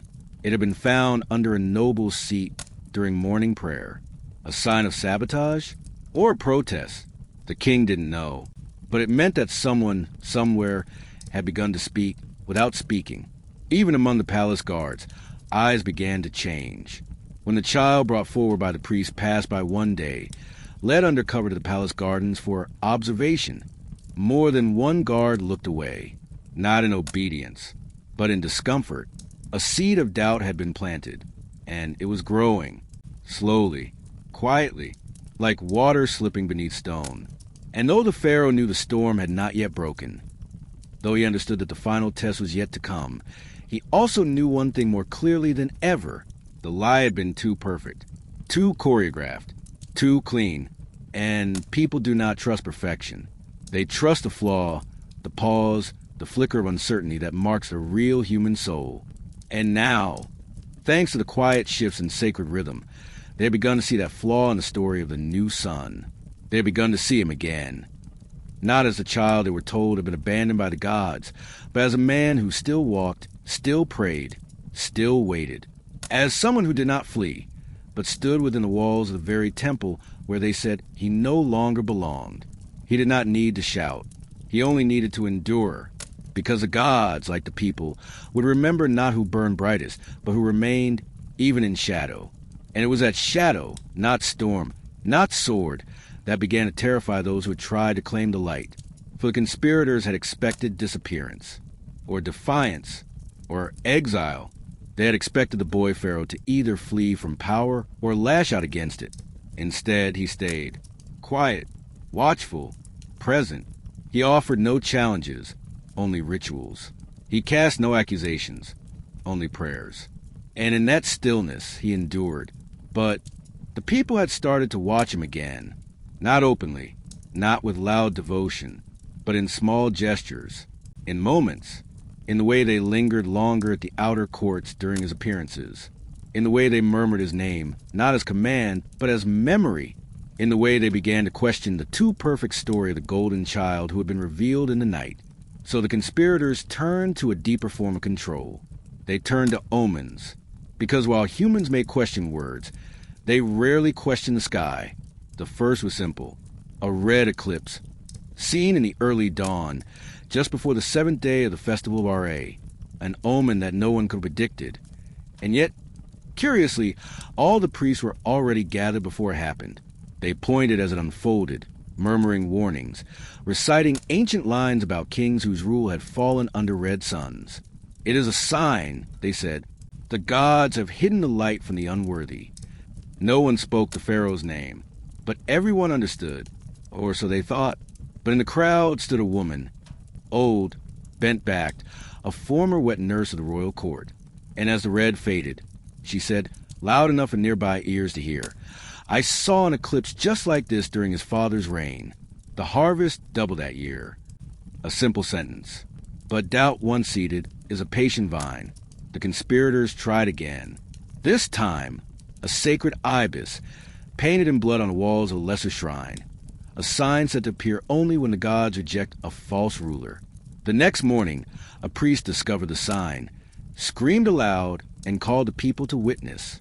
But the old scribe, still loyal to the Pharaoh, examined the wall and quietly pointed out that the red pigment was still wet, that the pattern had not bled into the stone, as it would with age, that the writing beside it had been carved with a copper blade, not the older ceremonial tools. He made no accusation. He simply wrote it down and told the temple keeper, and let the truth travel on its own legs.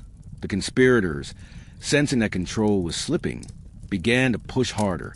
The child they had chosen, the golden boy crowned in secret, was brought more frequently into the palace gardens.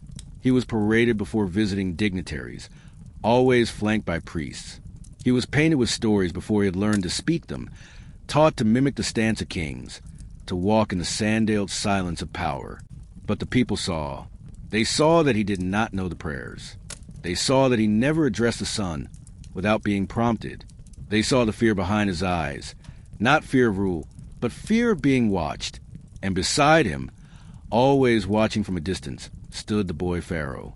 Taller now, older, still painted each morning in the colors of ritual, still walking his path, still praying, still silent, but never absent. And in that consistency, the people began to compare. They compared the boy who always appeared as a ritual, and the boy who had become a habit. One was decoration, the other was memory. So the conspirators tried one final stage. They declared a vision.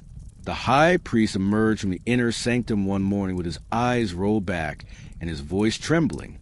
The gods have spoken, he declared. Ra appeared to me in flame, and his voice was like thunder. He said the sun shall rise only when the one of gold kneels beneath the stars, and all others fall away. It was meant to be an end, a proclamation of divine will, the kind that, in the old days, would silence a city.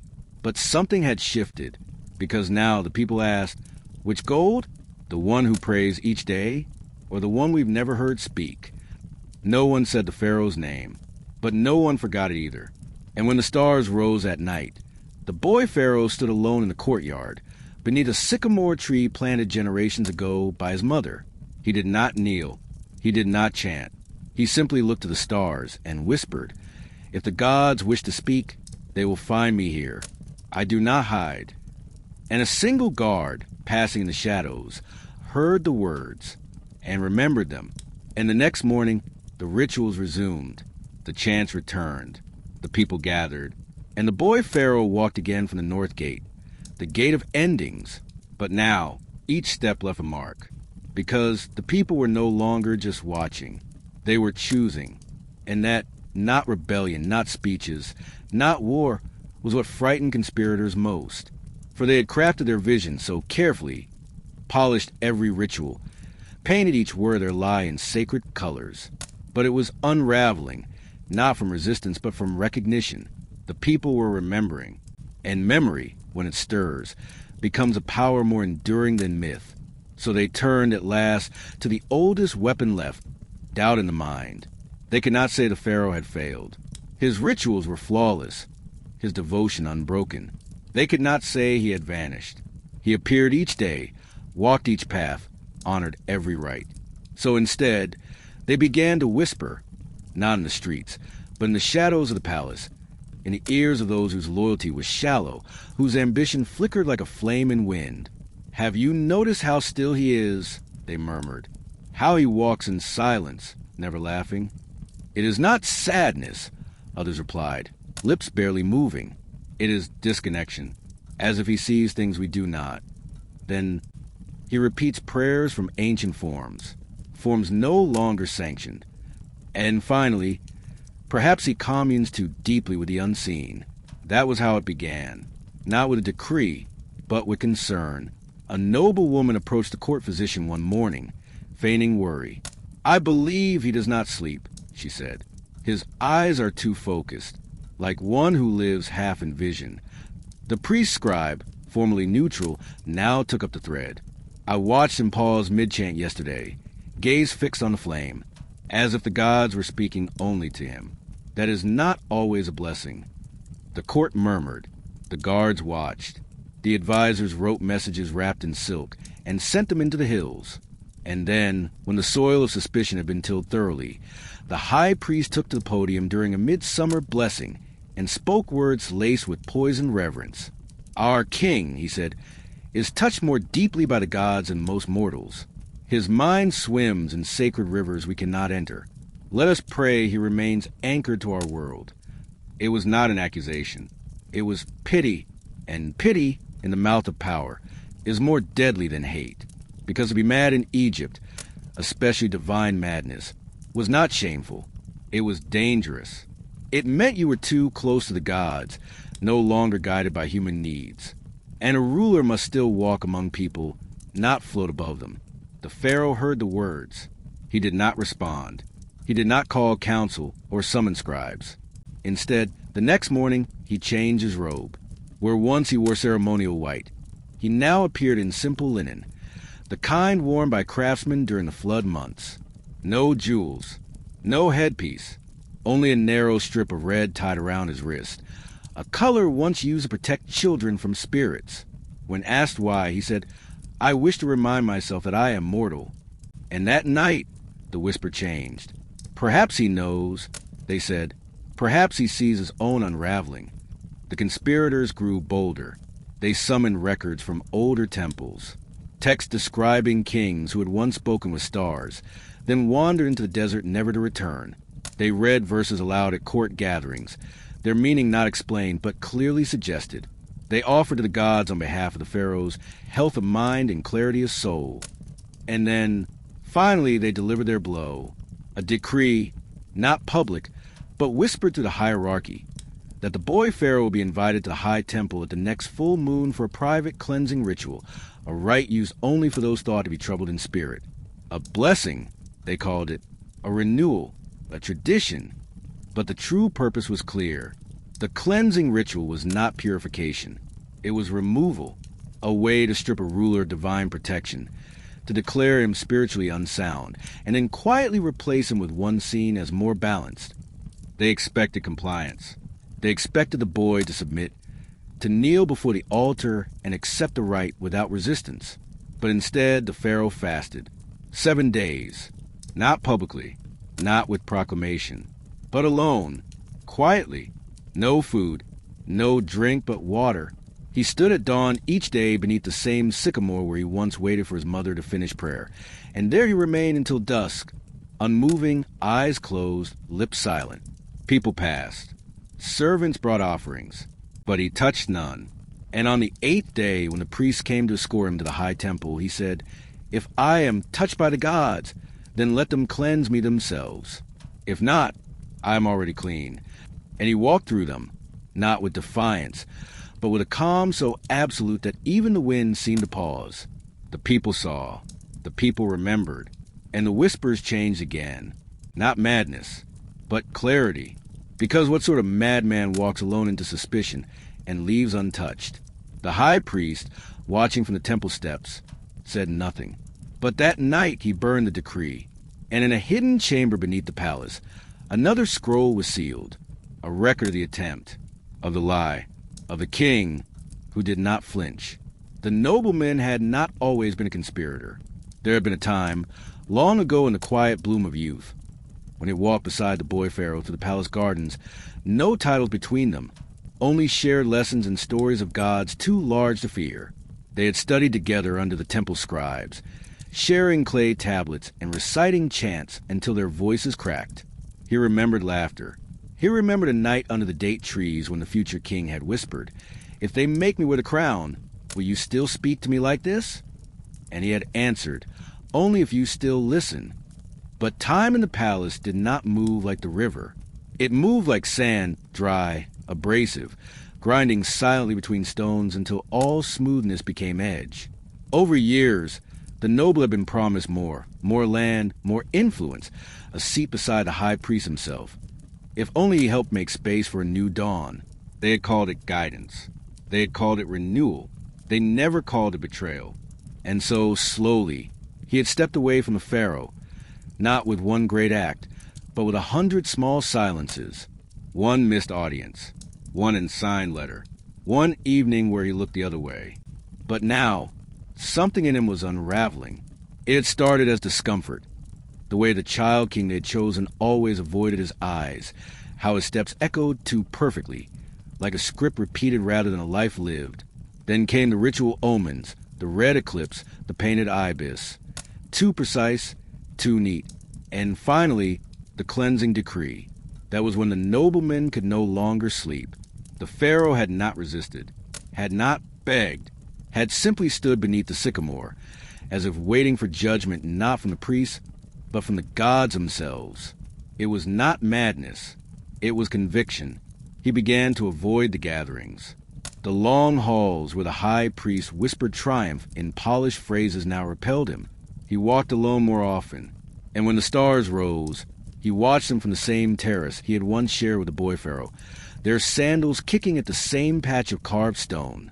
He remembered how the king, still only a child then, had tried to trace constellations with his finger and laugh at the absurdity of placing stories into sky patterns. "They say that one's a crocodile," he had said once, pointing up, "but it looks more like a sleeping cat." The nobleman had laughed with him, and now he could not forget it. So one night, in the 3rd hour before dawn, he left his chambers and made his way, not to the temple, not to the court, but to the lesser gate, the one used by servants and acolytes. He wore a plain cloak, no jewelry, no guard, and he entered the courtyard where he knew the Pharaoh would be, not through invitation but through memory, because the boy still walked the same path each morning, still stood beneath the same tree, and there he was, not robed in gold, not flanked by advisors, just standing quietly in the dim light, palms open, eyes closed, waiting. The nobleman did not speak at first. He let the silence stretch between them like cloth being drawn between hands. Then, softly, he said, "You should have hated me." The Pharaoh opened his eyes, slowly, as if he had known who was behind him all along. He said nothing. The nobleman stepped forward, each movement careful, deliberate. You knew I was among them. From the beginning, you knew about the ritual, the signs, the decree. The Pharaoh nodded once, not in accusation, but in acknowledgement. I believed they were saving Egypt, the nobleman whispered. I believed you were too young, too gentle, too removed. He paused, voice catching like silk on a thorn. But now I see, we tried to bury you in the name of order, and you did not fight us. You let us destroy ourselves. Still, the Pharaoh said nothing. So the nobleman knelt, not ceremonially, not in show, but in exhaustion. His voice was low. They will not stop. The high priest prepares to call another vision. He says he will summon fire, that the gods will appear in the sky. The Pharaoh stepped forward, his shadow long in the pale morning light. And you? The nobleman raised his eyes, wet now with something he had not felt in decades. I want to remember who I was, before they taught me how to forget. Silence again. Then the Pharaoh said, then remember and stand beside me, not as a subject, not as a traitor, but as one who watched a lie and chose not to look away again. The nobleman nodded, and the stars above them, though fading into dawn, did not blink. They simply remained. The high priest no longer whispered. His patience, once vast and measured like river floodplains, had narrowed into something sharp. He had watched the child, his chosen vessel, become less a symbol of divine promise and more a fragile candle flickering in wind. The people no longer bowed with full hearts. Their songs for the child king were mechanical, their offerings smaller. The nobles still obeyed, but their eyes drifted when he spoke. They listened only long enough to be seen listening. Power was slipping, not outwardly, but beneath the surface, where the foundation of myth begins to rot. And so, the priest declared that the gods would not be questioned. They would appear.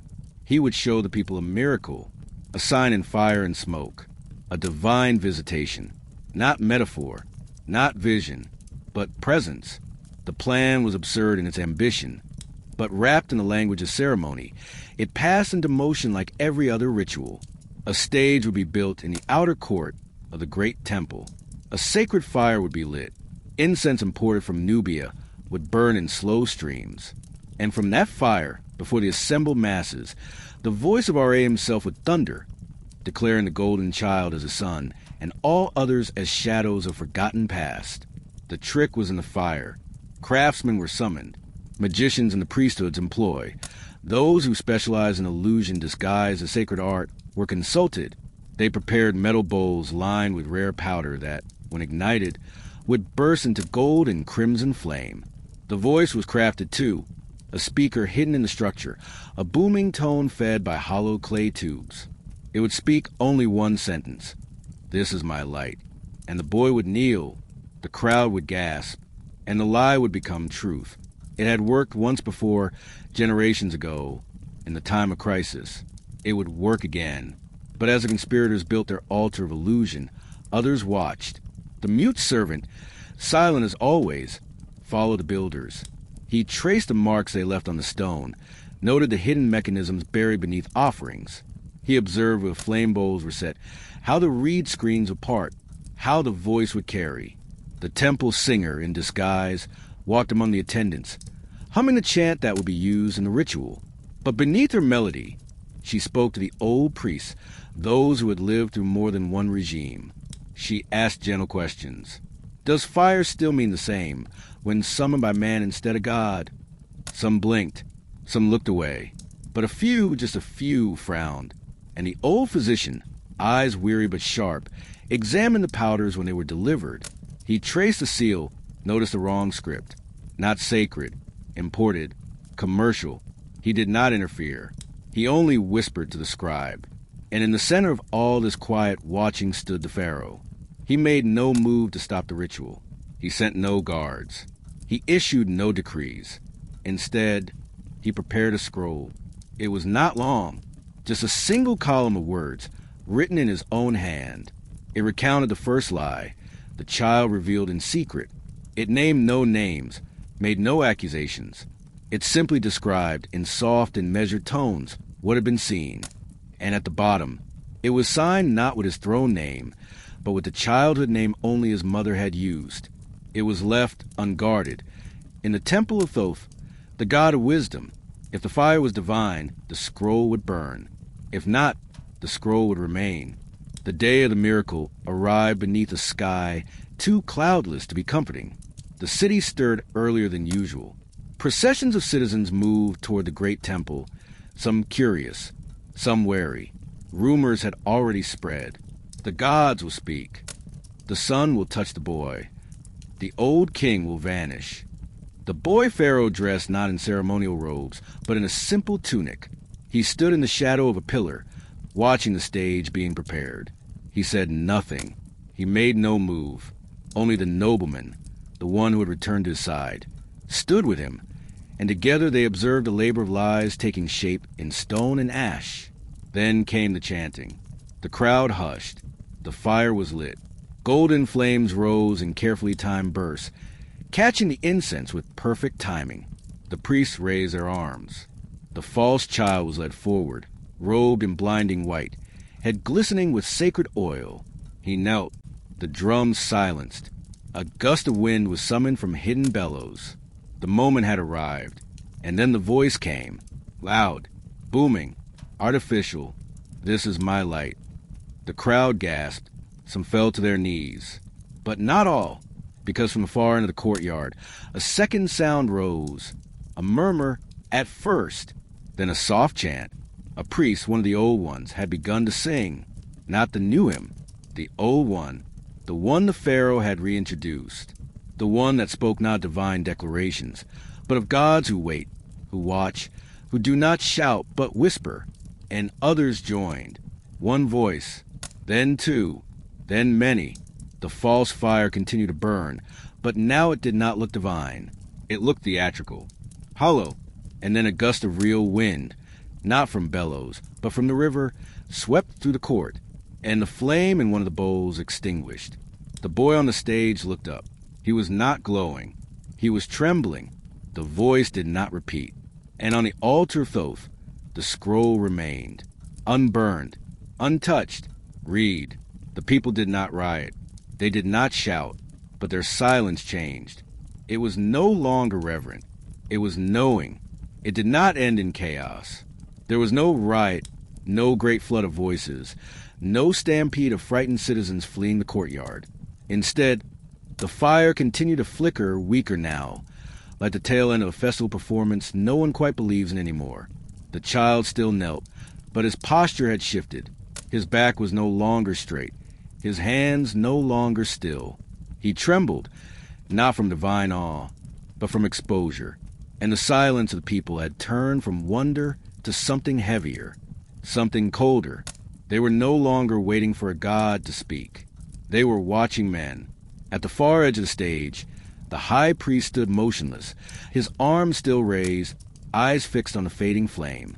For a few moments, he remained like that, frozen in posture, as if waiting for the ritual to recover itself, as if the gods might yet arrive to rescue the spectacle.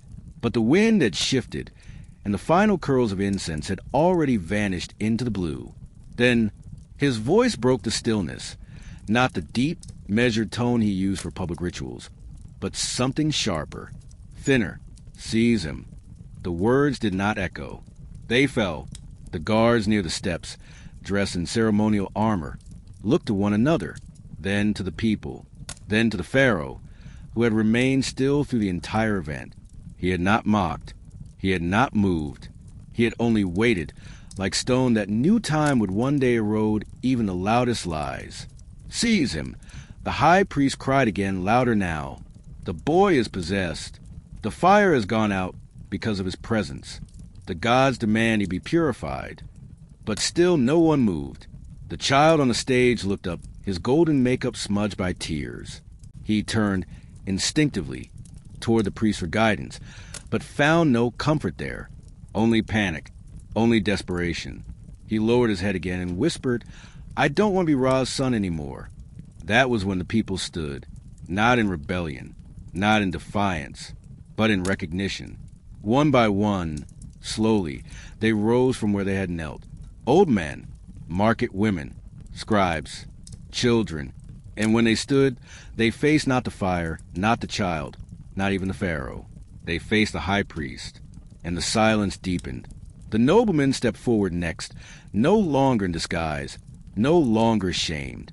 He moved with slow grace, the kind taught in palaces, born from balance, not fear. He passed the guards, past the altar, past even the false child, and stood before the priest. "You summon a voice," he said softly, "but you summon no truth." The priest's hands trembled. "He is not well," he snapped, pointing at the Pharaoh. "He communes with shadows. He brings silence where there should be glory." The Pharaoh stepped forward. He did not speak loudly. His voice did not command, but it filled the space. "I bring silence," he said, "because that is where the gods are still listening." He turned to the crowd, meeting eyes not with superiority, but with the calm of someone who had never once needed a forced belief. "They told you I was gone," he said, "but I never left." The guards lowered their spears. The nobleman nodded, and in that moment, the high priest realized he was alone.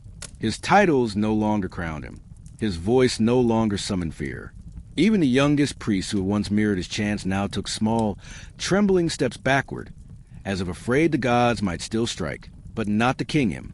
He raised his voice one final time, desperate now. "You cannot abandon the gods." And from the back of the crowd, someone answered, a priest with salt in his beard, voice low and steady. "We are not abandoning the gods. We are returning to them."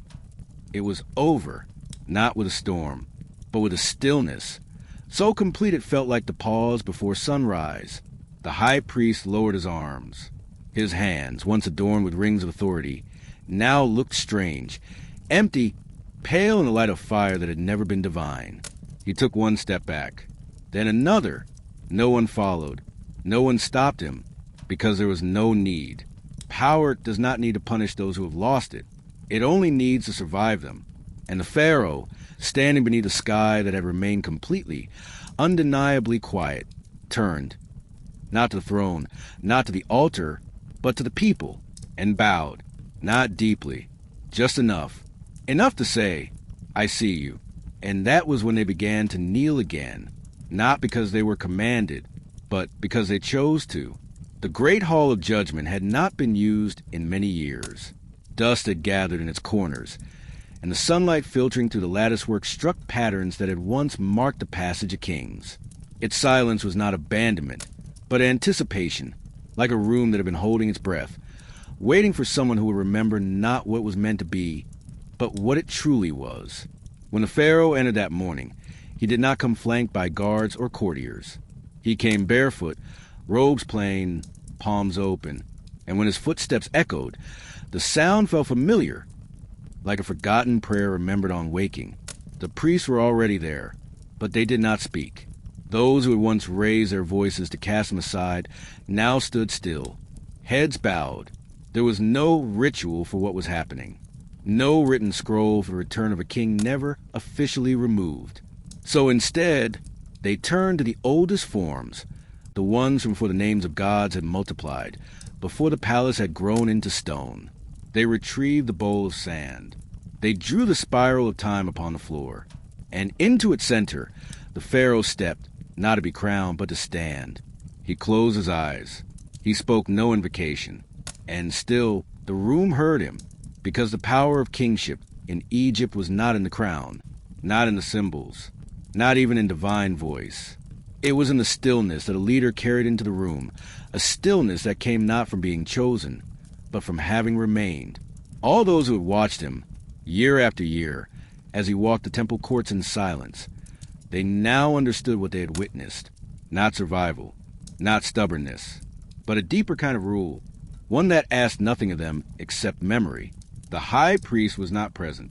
He had vanished after the failed miracle, taking with him nothing but robes and silence. Some said he fled to the southern temples. Others claimed he walked into the desert to ask the gods for forgiveness. The Pharaoh never asked. He never pursued. He never named his enemies. Their absence was judgment enough. The false child, too, had been returned quietly to his family. No punishment, no humiliation, He would live a life away from the palace, where his name would slowly lose its weight and become only a footnote in the records of a confusing year. The boy Pharaoh, true and unshaken, had no need to destroy those who had tried to erase him. Truth did not ask for vengeance. It asked only to be allowed to breathe again. The people gathered that evening, not for a coronation, but for something older. They called it the Night of Still Waters, a ritual seldom performed, and only when the land itself had been disturbed. It was not a performance. There were no fireworks, only oil lamps placed in the river, each carrying a single petal of white lily. Each lamp meant to carry a thought, a wish, a memory, and as the sky darkened, thousands of lights began to drift down the Nile, bobbing gently, their glow barely touching the banks. The Pharaoh watched from the terrace, his face lit only by the reflection of the flames below. The noblemen stood beside him, silent. "Do you remember," the Pharaoh said, "the night we released birds instead of lamps? We thought they would carry our prayers to the stars." The noblemen nodded. They just flew in circles. "Yes," the Pharaoh murmured, "but we believe they understood us." The moment passed, and then the priests came.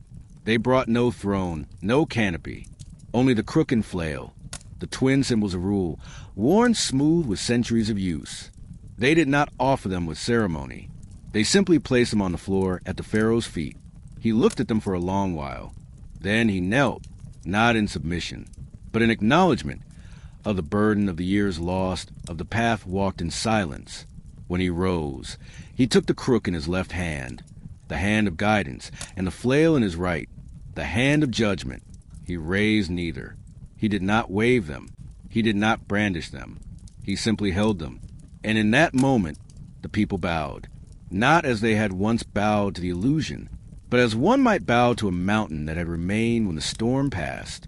No words were spoken, no drums beat, but something profound shifted, not in the temple, not in the city, but in the breath of the land itself, as if Egypt, long waiting beneath layers of falsehood, had finally inhaled again. The throne was never lifted into view.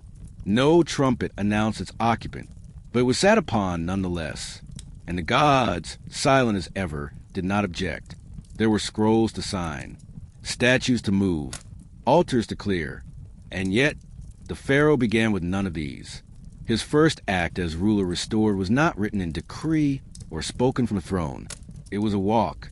At dawn, with no procession, no guards, no announcement, he walked the length of the palace gardens, from the eastern wall, where his father once greeted the rising sun, to the western gate, where his mother's ashes had been scattered. The path had been overgrown in parts, the stones uneven, as if forgotten. He walked it slowly, head bowed, hand brushing the leaves of overgrown fig trees. And the gardeners, when they saw him pass, did not speak. They simply followed, pruning quietly after him, restoring the path without being asked. This was how it began, not with fire, with tending. The great court, where false declarations had once echoed, was no longer used for speeches.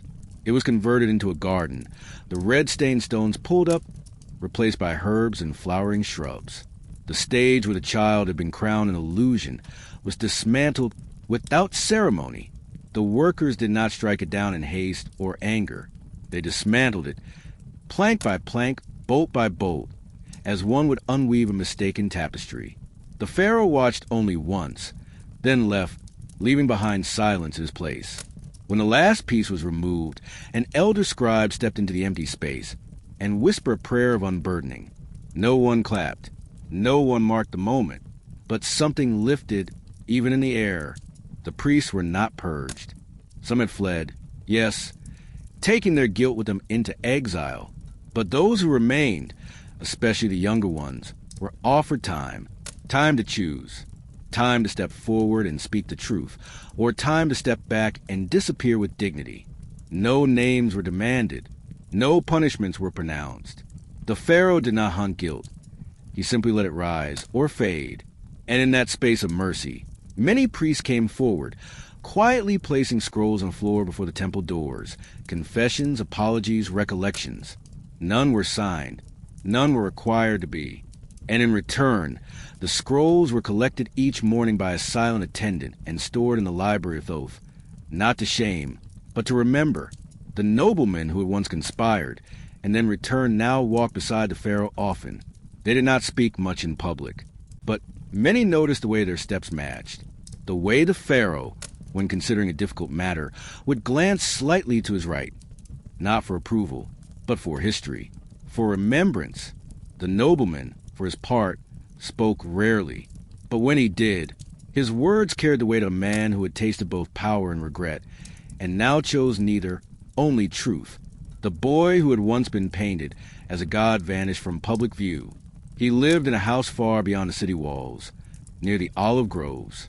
The Pharaoh sent him books, not guards, gifts of clay tablets, simple tools, letters about the stars, never signed with a title, only from one who once bore too heavy a name. And the boy, it was said, grew quietly, tending the trees. When asked about his time in the palace, he would only say, "I played a role I did not understand, but I learned how not to perform again." The temples, one by one, were cleaned, not rebuilt, not gilded, just cleaned. Ash was cleared, paint scrubbed gently from false signs, and wherever possible, the older symbols were restored. The ones etched in stone long before the conspiracy, long before the crown had become confused with performance. In one temple, an image of the Pharaoh as a child was uncovered beneath layers of plaster. He stood beside his mother, holding a reed. A servant who saw it wept quietly, not from worship, but from recognition. In the schools, the children were taught a new chant, not of divine blood, not of conquest, but of patience. Truth walked slowly, it began, but she remembers the path. The Pharaoh, now older than his years, visited the schools often. He did not lecture. He simply sat at the edge of the rooms, listening. And once, when a child asked why he didn't wear the tall gold crown anymore, he smiled and said, "Because my ears are better without it." The economy was not overhauled overnight. The borders were not redrawn. There were no great campaigns, no proclamations from balconies. But trade returned. The river rose on time. The granaries filled. And people began to leave their doors open longer in the evenings. This, more than any ceremony, marked the return of balance, a sense soft and slow, that the land itself had stopped holding its breath. In the House of Records, a new scroll was begun. It was not called the Reign of the Great King or the Restoration. Its title was simple, The Years of Returning, and its first line read, "He was never lost, only unheard." Each year, on the night of the failed miracle, no festival was held, no statue was raised, but the people, on their own, floated lamps once more down the Nile. No petals, no petitions, just light, drifting, silent, remembering. And the Pharaoh would watch, always alone, always from the same terrace, hand resting not on a scepter, but on the stone railing where he had once traced constellations in youth. He no longer asked the gods to speak. He simply hoped they were listening. The last years of the Pharaoh's reign were quieter than all the years before. Not empty, just slow, just measured, like the river in winter, when the waters no longer rush but simply carry. He no longer appeared in every ceremony. He no longer oversaw every council. His name remained on the scrolls, his image still carved in stone, but the man himself had grown smaller in the fabric of governance, as if by choice, as if his presence had never been meant to dominate, only to steady. Each morning, he rose before the priests and walked the perimeter of the palace gardens, not to inspect but to witness. The fig trees he had once brushed with his hand now reached over the paths. The birds that sang were not the same, but their calls were familiar. Sometimes he would pause by the old bench, the one near the pool where his mother used to sit, and remain there until the sun had risen fully. People who passed learned not to disturb him. They would bow quietly and keep walking, and he in return would smile faintly and lower his head, not as king to subject, but as one soul to another. His hair, once thick and dark, had thinned into wisps of gray. His hands bore the wear of scrolls and sun. And though he moved more slowly now, there was never the sense that time had taken anything from him. Rather, It had gently invited him inward, toward the place where wisdom gathers like dust, unspoken and soft. His words were fewer. When asked for judgment, he answered only when needed, and often his answer came not in instruction, but in a question. "What does the land want?" he would ask, "and have you listened long enough to hear it?" He no longer sat in the great throne room. It remained empty, dusted, preserved, untouched, but unused. Instead, he held audiences beneath the sycamore tree near the southern wall. There, a mat of woven reeds served as a seat. There, even the most powerful nobles knelt in the grass, eyes level with his. It was said that decisions made beneath that tree never needed revision, that somehow, when the air stirred in its branches, even the most tangled matters became clear. There were fewer statues made of him in those later years, fewer paintings, no new hymns, and still the people's reverence deepened, because they no longer needed to see his image to remember his rule. They only needed to close their eyes and feel it, in the way the granary stayed full, in the way the roads remained swept, in the way the river carried their small lamps each year, without interruption. His legacy was not stone. It was stillness. He never named a successor with flourish. Instead, in the second week of the flood season, he invited a young girl from the temple schools, a scribe's daughter, to walk with him through the archives. She asked him questions. He asked more in return. And at the end of the walk, he said simply, "You have the right kind of quiet." No crown was placed on her. No crowd was summoned. She was simply asked to sit beside him each morning and listen to the wind. The high priest was never seen again. His name, once invoked with fear, faded until it no longer stirred recognition. His deeds remained written in a locked scroll, kept not for punishment, but for memory. The Pharaoh had once said, "We do not bury mistakes. We leave them to rest where they can be learned from." In his final year, the Pharaoh no longer signed the scrolls himself. His hand, once steady, now shook with the weight of age. He asked a child to write for him, a boy with ink-stained fingers and a tendency to laugh when he spilled. The Pharaoh never scolded him, only chuckled and said, "Even kings must drip now and then." The day he chose to step away from rule was not marked by the stars. It was chosen because the sky felt right, not too hot, not too dim, just enough wind to stir the reeds. He walked the river alone, robes light, sandals worn. He stood for a long time, gazing down at the water where a single lily floated. Then he sat and waited. No one was summoned, but one by one they came. The nobleman, older now too, leaned on a staff and said nothing, just nodded. The scribe's daughter sat beside him, her hands folded. A handful of priests, a gardener, a cook, a boy with ink on his sleeve, all gathered. And the Pharaoh looked at them not as his legacy, not as his court, but as his witnesses. He spoke one final time. "Egypt," he said, "does not belong to its kings. It belongs to the ones who keep walking, even when the fire goes out." And with that, he closed his eyes, not in death, only in rest.